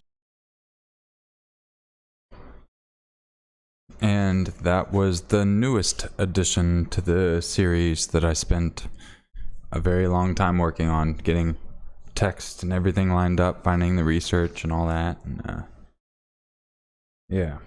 So about the Sean Great one, the one he turned out to be a serial killer. He kidnapped his friend and held her captive for a couple days. He actually had a place in the woods too. I didn't include any of this in the script, but he had a fort that he built out in the woods, and he had brought Jane Doe there a couple of times prior, and one of those times actually gave her a box full of gems. I'm not exactly sure what the gems means, but I'm assuming probably like stolen jewelry or something. So they'd known each other for a bit and hung out for a while. That's why she felt comfortable walking to his place. As for the last story with Jake, personally, I don't feel sorry for him at all. Like, I feel sorry with people with something seriously mental going on in a certain way. I mean, obviously, people that kill people have something going on mental. But then again, you look at our history, possibly they don't. But I feel way different between, like, Audie's case and his case, because he thoroughly thought about it. Even in his own confession, he talks about how he thought about it for a long time, acknowledged the fact that he would never see them again, just acknowledged a lot of things and spent so much time going through it. To me, it felt like he knew exactly what he was doing, type of thing. So Audie Sanchez I feel horrible for, because I believe she had a legit mental issue. She reached out for help. She was screwed over by the system, which ultimately killed her son as well as ruining her life and her family's for that. But Jake, I can't imagine being the father, finding out your son just killed your entire family while you're out of town on business. And yeah. But yeah, that was the newest video. I don't know when that's going to go public on the channel. Like I said, I'm trying to see if YouTube will approve it, because it'd be super cool to be able to pay my bills doing the work that I'm doing. I've been spending the past 3 or 4 weeks making this video and making sure to get all the recent updates and all of that, because there were some recent ones, even since I wrote the first draft of the script. Actually, when I wrote the first draft, the victim of Sean Great, the first one, wasn't identified at that point. But since then, she was identified, and he was charged for a couple other of the murders, which I also included in the video. I made sure to get you as up to date as I could, type of thing. Triumph, thank you so much. Says, wish I could give more, but thank you, your maker, for all the hard work you put into your videos. Much love. I really do appreciate that. And yeah, this whole series, I enjoy putting them out there just because it shows like the dark side of humanity, and it almost serves as a reminder to people to be careful, because you never know what the hell is going to happen. You know, it can happen at any point, and you never know when someone's going to see a video like this and see the signs. So I really do enjoy making these videos. With how graphic they are, yeah, that's definitely tough to get through when I'm listening to a lot of these calls. But if you want to keep being able to get videos like this, if you can, support the Patreon, become a channel member. Sorry, I know it sounds like I'm selling out, but after seeing my first YouTube video, I didn't get paid for. I did all that and just put it up because I didn't get paid for it. The second one, I was able to get monetized, so I did get paid for that. This one, so far, out of like 6 attempts, a no-go. I've tried removing some of the words like sexually, taking all that stuff out. It's still written on the screen, so that way people can know what's there, but I'm trying to just find what's triggering YouTube so much, because they're totally fine with like crime shows and all this other shit, but for some reason, us horror narrators are like a no-go. But these videos are a lot more time consuming, but I also think they're a lot more quality than just reading a story. So if you want to support, it's up to you. If not, whatever, just do your thing. Welcome to the member club, Winter. I do appreciate that, dude. Or Dudette. I hope you enjoy the new emotes and all that good stuff. So yeah, that was my most recent one. That'll be up on the channel sometime soon. For those of you that are channel members or patrons, you can go watch that video anytime. It's been up for a few days for you guys. If you're a patron, go look at the patron feed. If you're a channel member, go look in the community feed. There's a paid member only post where you can watch that full video. That way you don't got to worry about it. And so if you missed anything from it, you can go check it out. Or if you you're a little strapped for cash and you want to watch the full video and you're here now and you're like, whoa, shit, I missed it all. Save the URL. You can scan back and you can go watch it. This video won't be public, but you can scan back and watch it. So I feel for you. I know how it is to be broke. Shit, I'm broke most of the time, son.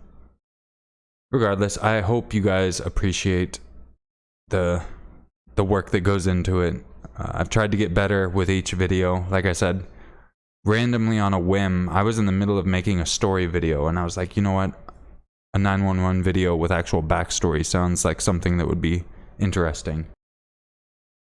And I had never seen it done much, so I actually stopped the video I was working on, and that's when I did the first video of the series. I worked for probably almost 30 hours straight. Like, I just got the whim. I was like, oh, I need to make this. And I worked nonstop for like 30 hours just to get part of it done. But I've tried to get better. I'm reading all your comments for the videos. I know a lot of people were saying try to include pictures, so I was trying to find the legality behind it. And it seems like as long as I properly credit it, I should be okay, which is what I did on my most recent. That's why you see pictures. I also took an extra 15 hours to add the text, since a lot of people said the number 2 text went too fast. So, been doing what I can. Feel free to leave any advice, any of that stuff in the comments, you know.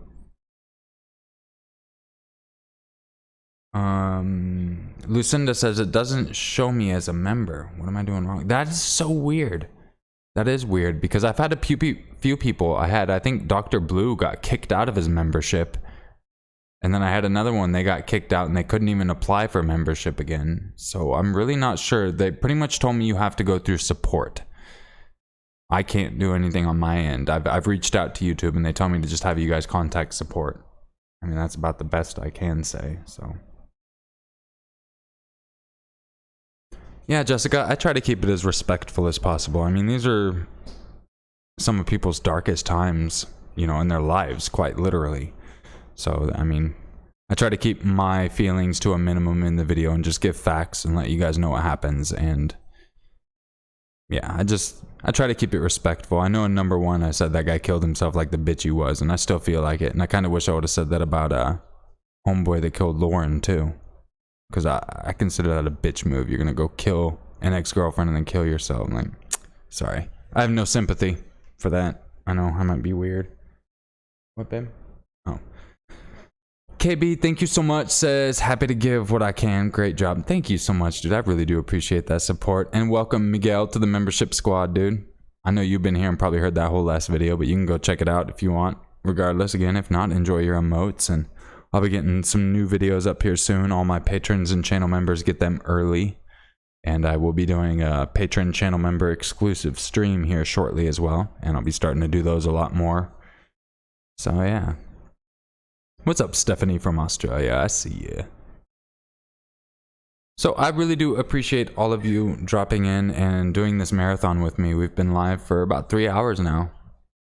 I thought that would be a kind of cool way to show the new video, but also show the improvement, you know, as each video has gone along. We went from the first series where I didn't even include text to the 911 calls, to the next one where I included text, but the 911 calls seemed to be a little off in the text, to number 3 where you got pictures and the text is completely perfect, as in timing wise, all that. So I like to think that that's an improvement, and that's what it's all about. And it comes down to you guys all leaving comments on what I need to do to improve. That's how it's been from day one of the channel. Anytime I get in any advice from people, I try to take it to heart. So Rejected. I did a new video on my daughter not too long ago, but I won't be probably doing another one on that. If anything, I'll just share it like in my community page in like a year. I try to just, you know, keep the word there. So all right, everybody, I hope you have a great day. And yeah, if you can, make sure you check out Patreon, become a channel member, something like that. If not, make sure you save the URL. You can scan backwards, watch this entire stream because it's not going public on the channel. And is there anything else I want to say? Thank you. I appreciate you.